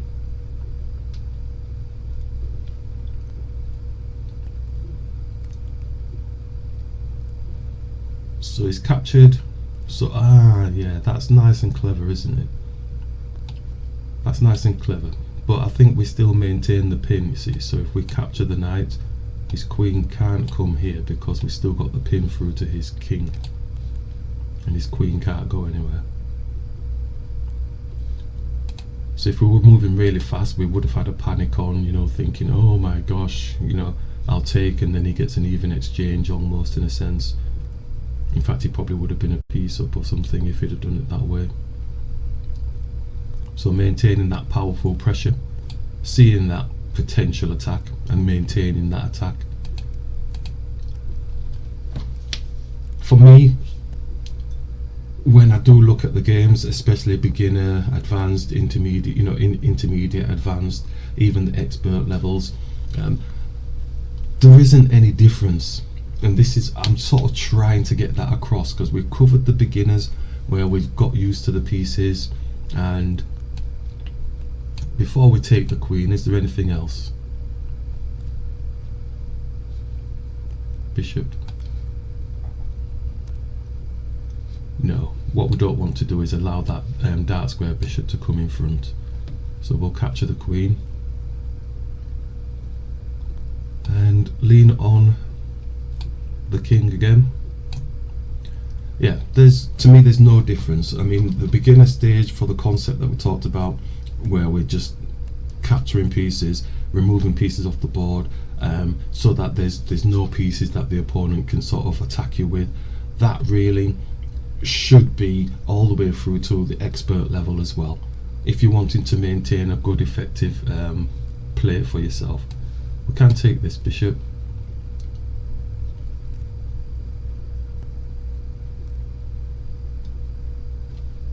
And when you're playing a game like this, where I'm looking at it more on an intermediary level, to me there's no difference in terms of the beginner level. Yes, there's a slight difference maybe in the terms of your calculation. You're not wanting to really lose pieces, but you can end up losing pieces because you might miss stuff. But you're trying to attempt to not miss as much as you would have done if you were playing as a beginner. And that's the only difference in the intermediate. You're saying, well, okay, yes, I missed that opportunity, so I'm going to try and improve on that next time. But the whole concept about removing pieces from the board strategically for yourself it's like gold. It's like gold for us. Okay, so what we do have here, so we're thinking we can put checks, but we don't want to go down that route. We want to find something else to be able to do. Develop another piece. I'm developing the bishop here. Yes, but the king could go down and put a check on, the rook comes back down, so I don't want to waste my moves. Yeah, so to me there is no difference. There is a different way of calculating, more calculation to improve your positions so that you're capturing better, so that you're reducing down better, but that's it. So learn the basics, which is from the beginner tutorial. Understand the capturing, understanding what the pieces can do, the movements that they can make. Doubling up on this file now. And then from there it's building on that experience and adding a little bit more calculation and evaluation and tactical awareness. For me, our concept is based more on positional play. If I can get a better position on the board, it doesn't matter how many pieces I've got on the board, then that better position is going to give me a better advantage in the game. Tactical awareness is fine, it's okay, you know, if you know what the knight can do, blah blah blah blah, then learn to block that off. I might use some tactical bits sometimes in the games, but realistically I'm more of definitely a positional player. And the positional player plays to my strength, I think, which is like I like to play humanly, you know. Tactics are more sort of like playing like a computer, if you get my understanding. Some people may go, no, it's not, but I believe being positional player helps you to play more humanly, and you get to have a bit more empathy with the game.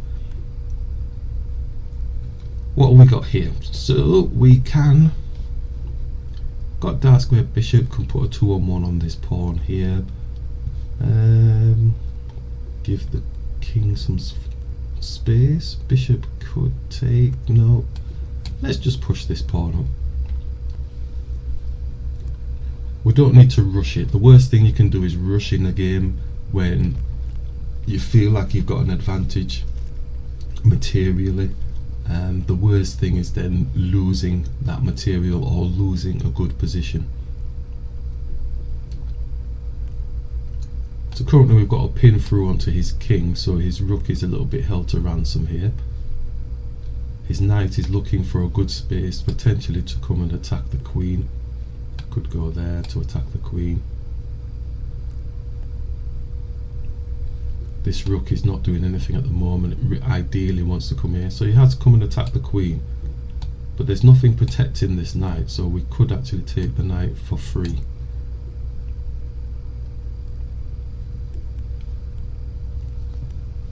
Probably expecting a resignation at this point, due to the vast amount of material that we do have against them.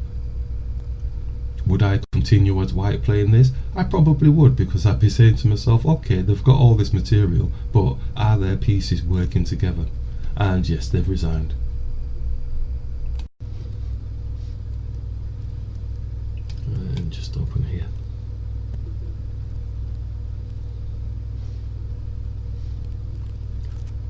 Go with the 2 knights, no problems. So we've got the 4 knights out. Let's look for a little bit of castling. John's a speedy merchant. Last few games though, I think he's not played really super fast against me. He's sort of taking his time, but today he seems to be back on form. Could capture in the middle here, or could just go and castle. Ooh, capturing is as capturing does. Let's capture.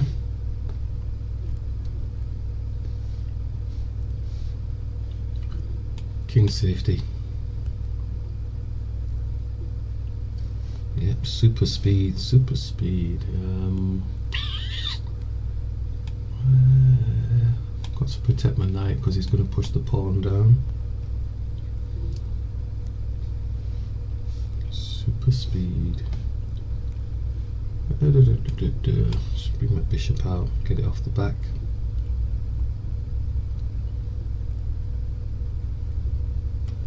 Oh, Scud missile time.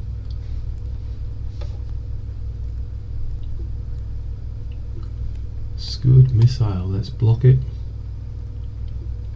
Try and practice what we preach. Well, no trying, I practice what I preach. If we pushed onto his knight, he's got a 2-on-1 here on the pawn, but we've got a 2-on-1 ourselves. Let's do that.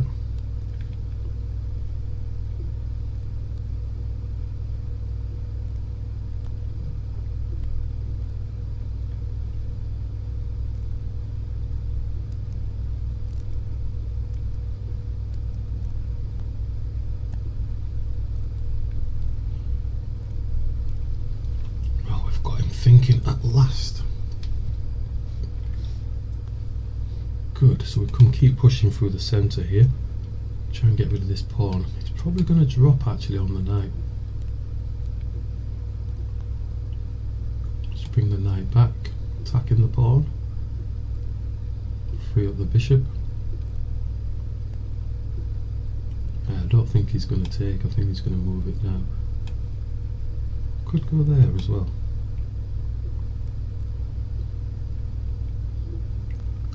Yeah, I thought he would. Let's go here.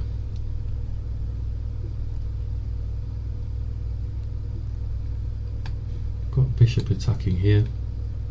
Got bishop attacking the knight. So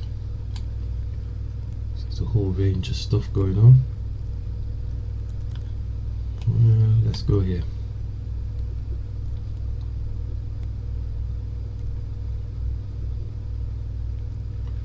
Looks like he's wanting to keep protecting this pawn. Is this pawn going to be his saving grace?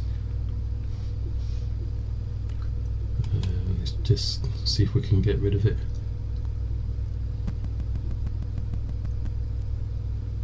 Does capture, yes.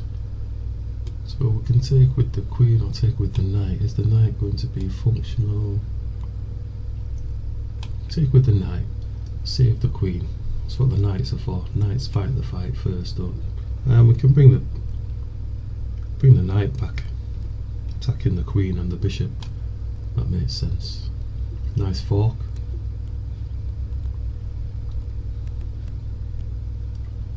Got to be conscious. Don't want to be going down on time with John. He is a bit faster than me in the end game. It is 5 games against 1 at the minute, but still. In a few of those games it was like to the wire. I've not seen him move so fast in my life. He plays fast over the board. Last over the board match we had was a draw in a competition, and wow, it was like bang bang bang bang bang bang bang bang bang, draw. What's he doing with his queen? We could take that bishop. Let's get rid of that bishop. It's annoying me. I practice what I preach. I'm not into this keeping this tension malarkey for no reason whatsoever. It's quite obvious, I think, the movements that I make. So when I look at my games, I look at them and I go, well, yeah, you did that because you're attacking that, you were attacking that, you were attacking that. So in a few games that I do watch, I go, well, I'm not too sure what they're doing. Bishop can attack, as we can see, the queen. So it all makes sense to me when I'm watching the players that I do like watching and observing and researching. They have this particular style too. I know what they're doing. Yeah, there are some games where I question, but majority of the time I know what they're doing. It's simple, it's to the point. Queen's come through, attacking my bishop. Attacking my bishop. Can I reverse it?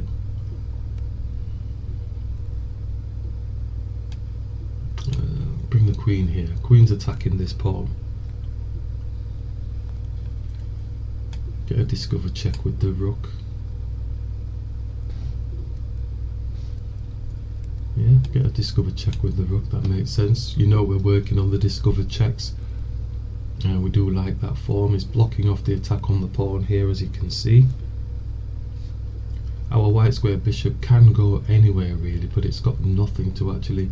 Could attack this bishop.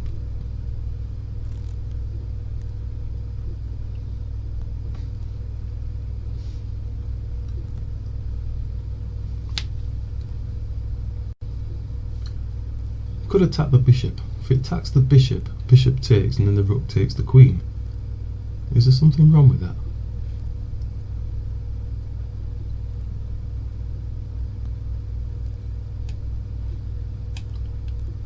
Like I say, I like practicing this sort of stuff. I did that in the first game with Philip. I think that's a nice discover check on the queen. I'm not sure the queen can't put anything on my king. It looks like it can't take any pieces. Not really going to be an advantage because he'll get the bishop back. Yeah, okay.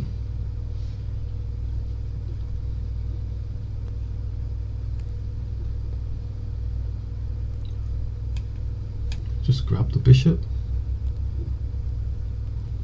And just grab the queen, doubling the pawns in front of the king. So that might be a good starter for 10. What about rook rover?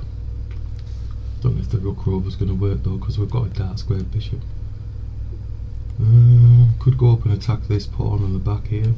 Let's try rook rover. I don't think there's much to it, but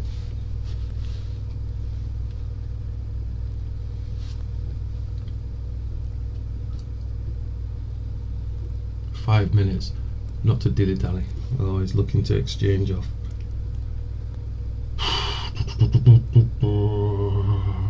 I wanted to do my rook rover. I'm going to put the check. It's gone deep into the corner. I don't want to exchange. I believe there's some pressure on this side here, up towards the king side, so if I stay focused on that, not too much, but you know.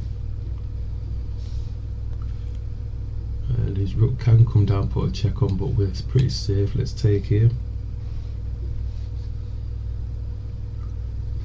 Yes, he's come down dead quick. But like I say, the king can just move here. If his other rook comes, then the bishop is protecting, I think, quite nicely. Could go around to attack these pawns, but I think by that time we're going to have some devastation because of our dark square bishop controlling this square here. Yeah, like I said, he's bringing his rook over now to try to cause devastation, but I think it's done. Yes, again. And the knight's coming down real fast, but like I said, that's going to be checkmate, I think. Yes. Okay, just to close out the intermediate tutorial, we'll just do a recap of the learning so far.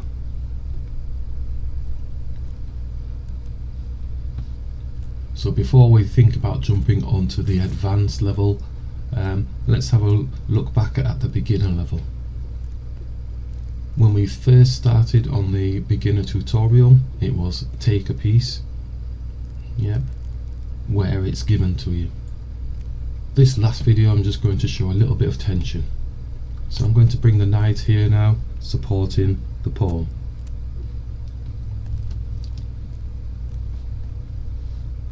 the opponent doesn't want to wear any tension, and I'm happy and I'm glad for them, so I'm celebrating for them. Let's grab here. And I love the way that they're attacking. That's what I'm talking about. I don't know this player, but that is beautiful. That's like music to my ears. I don't really want it doing to me, but this is the type of shock factor that happens to players who practice, you know, sort of book opening type things. Yeah, I'm not saying this isn't a book opening the opponent's doing, but they're dealing with what is on the board. They're attacking a higher piece with a lesser piece. I'm going to move the knight back. So what we want to do is use our own skills based on what we've learned, which is attacking the higher pieces, simple direct moves to get pieces off the board strategically. Okay, now I believe this player's gone a little bit too far now with the pawn pushing.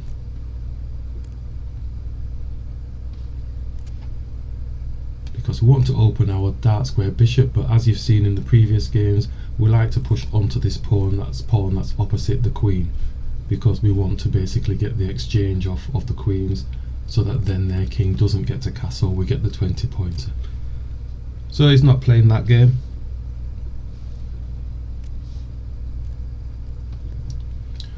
So we have to look now at what we can attack. We could take this pawn off. We could develop our bishop because we want a kingside castle. We want to castle. King safety is paramount to us. And there is a big gaping hole in front of their king that allows our bishop passageway so that we can then go and castle. So we're attacking a key piece on the board, which is the king.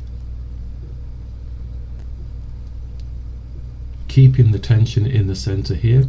Like I said at the beginning of this game, we're going to look a little bit at tension. Yep, so we're keeping this tension here. We could have taken this pawn. There wouldn't have been a problem with taking that pawn. But we're looking further because we want to really get our king to safety. Castling is the key thing. So now we're comfortable, we're happy.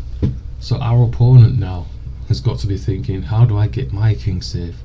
Am I going to have to castle by hand or virtual castling? Or am I comfortable with my pieces ready to go and attack? So they've attacked with the pawn. They've captured the pawn, which allows us to develop our bishop. So we're developing pieces as we're attacking. So that releases that tension there. I am not sure what that pawn move was. When I see something strange, I just think, well, I don't know, was that a waste of emotion? This pawn move here, like I said right at the very beginning of the beginner tutorial, it's basically looking at your opponent's play and seeing what you can find that is beginnerish in their play, and seeing if you can take advantage of their beginnerish sort of play. So I'm not really sure what that pawn move was.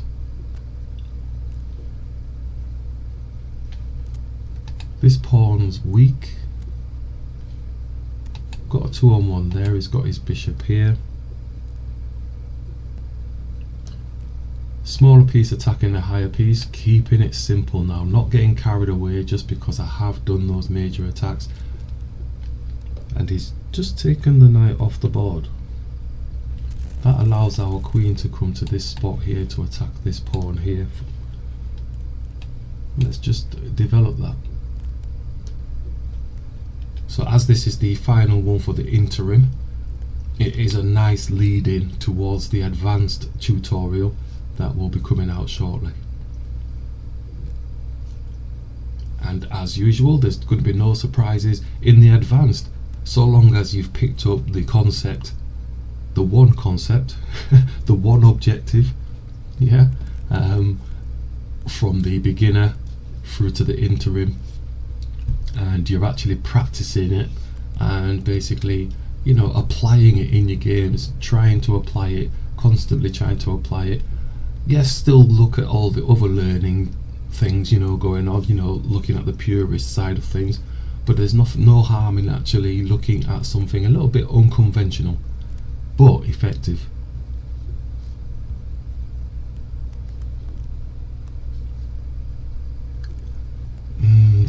this. I'm not too sure about these moves that are going on here now, because it's opened up space for our queen to have activity. We could double up here. Rook could come across here, putting pressure onto this knight, so he loses his queen. There's a whole heap of stuff that could go on here. I'm going to go with the smallest one first. I think his rook will probably come and challenge the queen.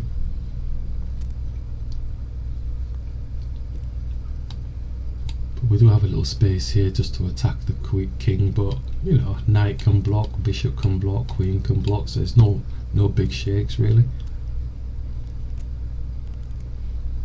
Yep, so he has done.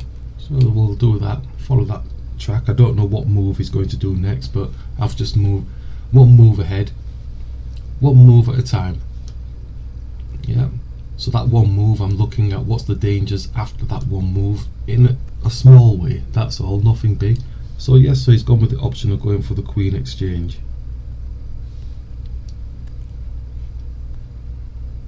Bishop can take because it's got a check on the king. Queen can't take, so the king has to take. Then the rook can come here, put a check on the king. King probably may go back, but it's causing them some distress. Let's take with the bishop because it's got a check on the king. King can't actually take back. What am I on about? He has to go here. Savage times. So the bishop's got the rook. Oh, I could bring my rook here, or do I lose out though? Oh, I'd lose out if I started messing about, wouldn't I?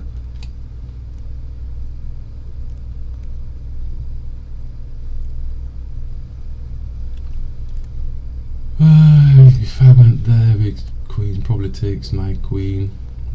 I'm gonna try it though, I'm gonna try it. At least the bishop can take back. Yeah, let's take back.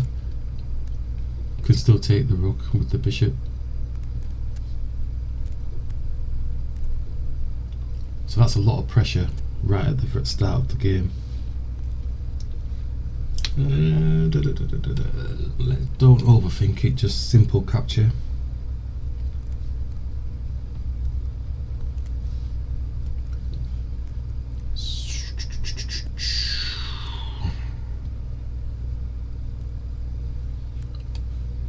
Maybe link the rooks up.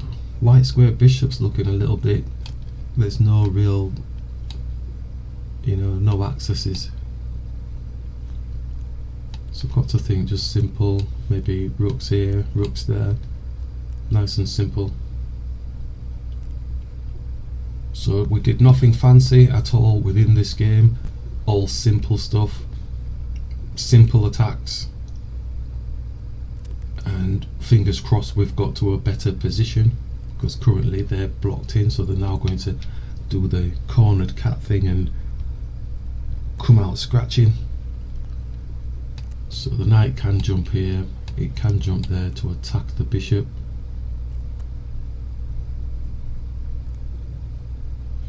Go in there, it's attacking the pawn. Let's go in the centre for a bit more movement, a bit more options. So it's still attacking the bishop anyway.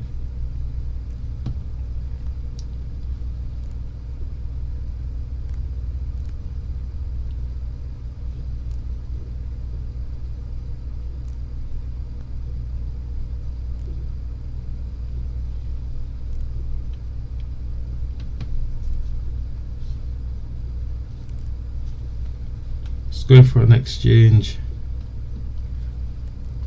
It's gone for an exchange. We could simply exchange. Is there? We're +5 because we've got a rook. Right. Okay. So we could exchange down quite easily, really. We were looking to double up, but we don't need to rush that, do we? We can go and double up anyway. Let's just take it off the board.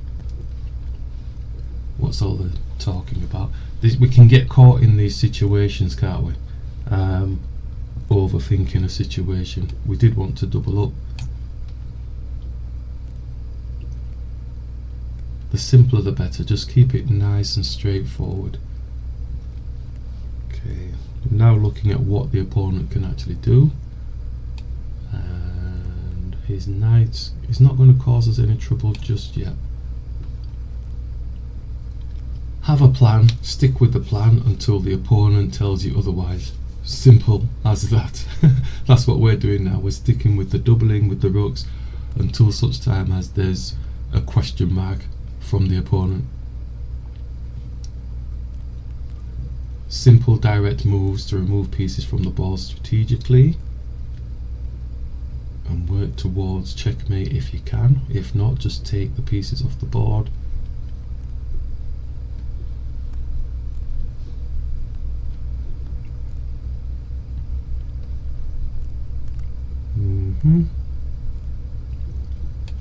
Just bring the knight back around here. Not too sure about it, just hanging around up here like a lost sheep, getting attacked left, right and centre.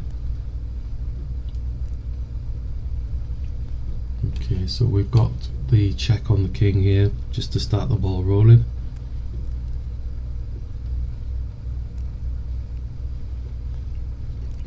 We do have a check with the knight, but I'm not sure if that's it. I think we'll go with that.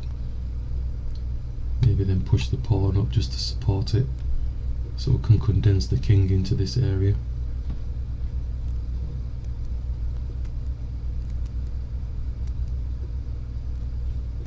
Yeah, just push the pawn, simple.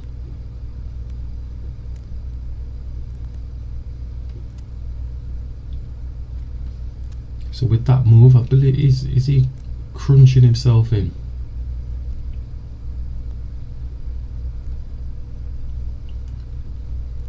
Just go here with the pawn.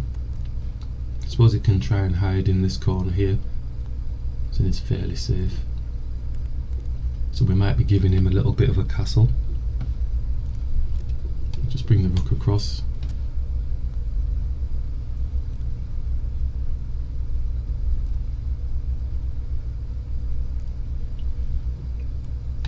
Just come up here.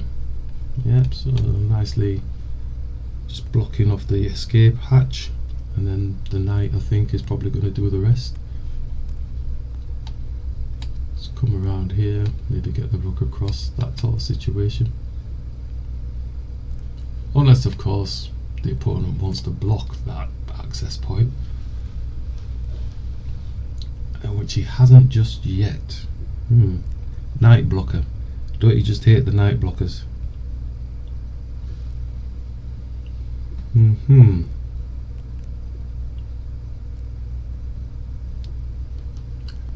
Let's take the pawn like we said. There's nothing that can get that knight away apart from my knight. But like we said, we were looking at maybe trying to work the rook and stuff around here.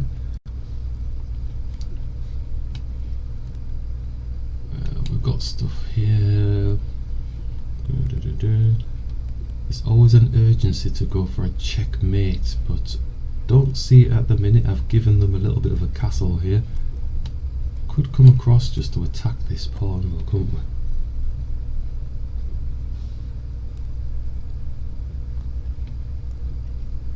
Could take that one.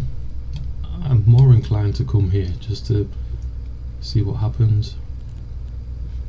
Yeah, he's not wearing any of that, but he's taking himself out of that castle, so could be a draw. Could end up being a draw, couldn't it? If we went here, what would happen?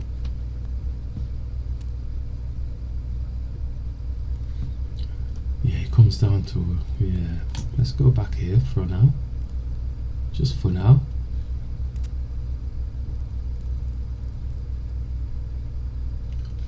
Might be a tricky one. Got this pawn potentially. It has potential. So taking your time in these sort of games, it's a longer play game. It helps to, I think it helps you to appreciate the art of chess. That's the whole idea behind these tutorials. It's to appreciate the art of chess within your own game and in your own way, in your own style, as you as an individual, not you as somebody who's learned from a book how to do a Sicilian. That's not you playing, you know, that's you playing somebody else's game. This is on about trying to make you an individual within your game using, as a starter, this simple concept.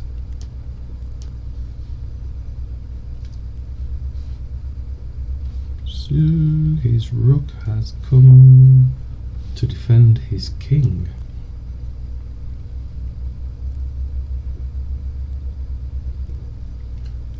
I'm going to do a push. Can't do any more because his knight's there, so it's got potential. If these stay here, we may as well take them off, but I'm still interested in this one. But could do like a distraction move. King takes, but then we lose this pawn as well. So I might be prepared to lose those. I might be prepared to lose them. Yeah, I might be prepared to sacrifice these pieces to get his unprotected king, if I can. So those are thought processes that are going on. It's a strategy starting to build up, but I have options, and I'm going to have to start finalizing my options.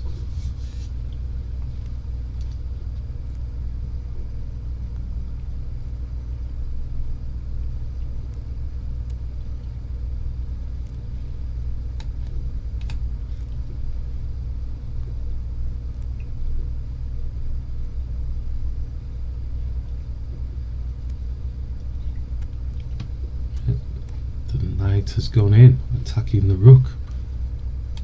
There's no point messing about. Let's go for one of the options that we had. And he's moving fast, so he's worked something out.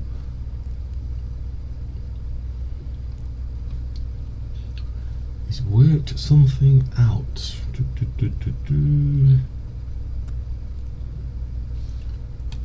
Push.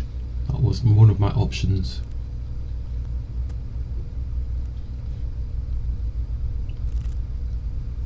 That's an option.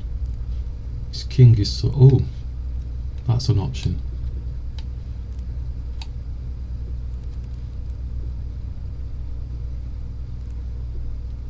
Well, it seems to be coming together a little bit. The knight, fork. His knight's probably looking for a fork here on the rook. But if he does that, we get the pin. Drops his pawn. Ooh, that's a bit nasty. Drops his pawn protected, but all showed that the opponent left the game for a second there. So he has attacked. With the advanced pawn that we've got, we could do something. We could come back here. Options. Pawn could go and attack. Rook could come and attack the knight.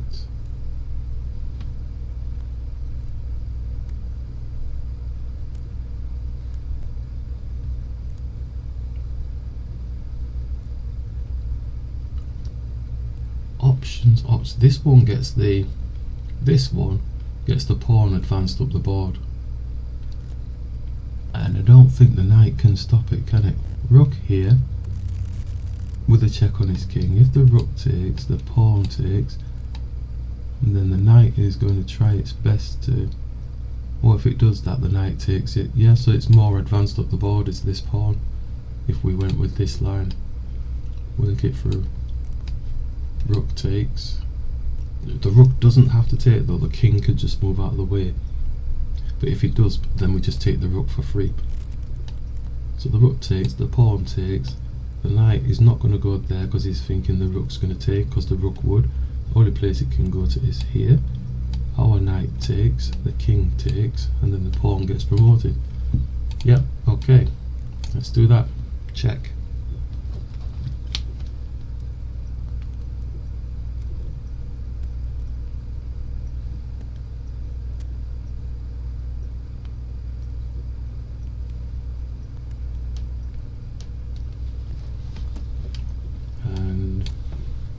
probably get a resignation now, but they may play through.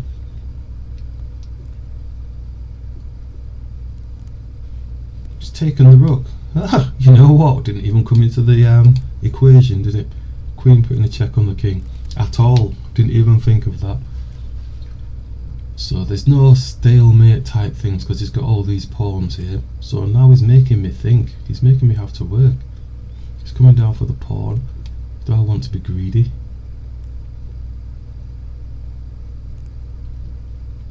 I'm on a white square, so I can put a check on his king and also the knight. So let's just bring that here. There's no rush. I've got 10 minutes and it's a 5-second increment. So try and find the better moves if they continue playing. And they've resigned. So quick look at the analysis on that one. Let's put the tools on. So this is the last game in the Inter. They've offered a rematch. Do you think we should go for a rematch? No, that was the last one. Okay, resist the urge. Okay, so they pushed through, and at this game we said, well, we're gonna work on tension. So ordinarily we'd be whipping that pawn off, but we brought the knight through. But I liked our opponent's style. They just whipped that pawn off. Loved it. Grabbed the pawn, and then they attacked. Loved it. Absolutely loved it. It's the way chess should be played. Yep. Then we attacked the pawn, but then I think they went a bit too far with this other pawn push here. The evaluation bar is not showing any great shakes really, but what's it doing? There's nothing supporting it. It's not really going to have much of a strength because there's nothing behind it. So then after that point there, the bishop comes out. As you can see, the gauge bar is actually on our side. Even if it wasn't, I'd be saying, well, I didn't really think it was a good enough move, strong enough. It was spoilt from that move. It had enough space already. You know, the pawns were highly advanced up the board, so I don't think it needed that extra movement. So then we start targeting key areas, especially the king. And then we castled, keeping tension here in the centre. Like I say, we could have taken this pawn, but we wanted to keep our king safe. And they captured, then we captured back. Small piece attacking a high piece, lots of targeting going on, and captured again, targeting the pawn in the corner. And this pawn here, look at the gauge bar, it is absolutely going wild for us. Because of the element of that pawn push, that pawn let the queen into the key square here in front of the king. And then basically that was all she wrote from this point really. Bishop captures, bring the rook into the game. So the king was struggling at this point because it wasn't protected, it was out in the open. So with our continued targeting and our focal point on using the strengths of the pieces, the strength of the rooks on open files, taking our time to focus on that, bringing our knight back because we felt, well, if we take it up to the top it may get trapped. And you know, I'm so tired of getting my knight trapped, taking it forward, that I thought, well, I'm bringing it back this time. This is the last game in the intermediate section. Let's put up good performance in, just bring it back. And that's from lessons learned. So that's the type of stuff that we always want to keep doing with our games, is learning from them all the time. And every time we get burnt, we don't want to get burnt that way, so we do something different slightly. We go protected. So that was me bringing the knight back there. Now we can attack the king and then support the knight, because now we're trying to make a little gate around the king so that we can potentially attack it, which it seems to be working out okay. So it's giving itself a little bit of a protective shell, but it's almost like we're saying, this is where we're putting you, yeah, so you can't go out of the way, and when we choose to come and get you, that's when we'll come and get you.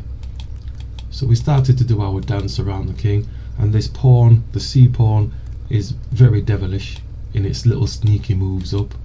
small little tiny incremental moves, and then the exchange at that point there, then it was too much. So that is the intermediate chess tutorial.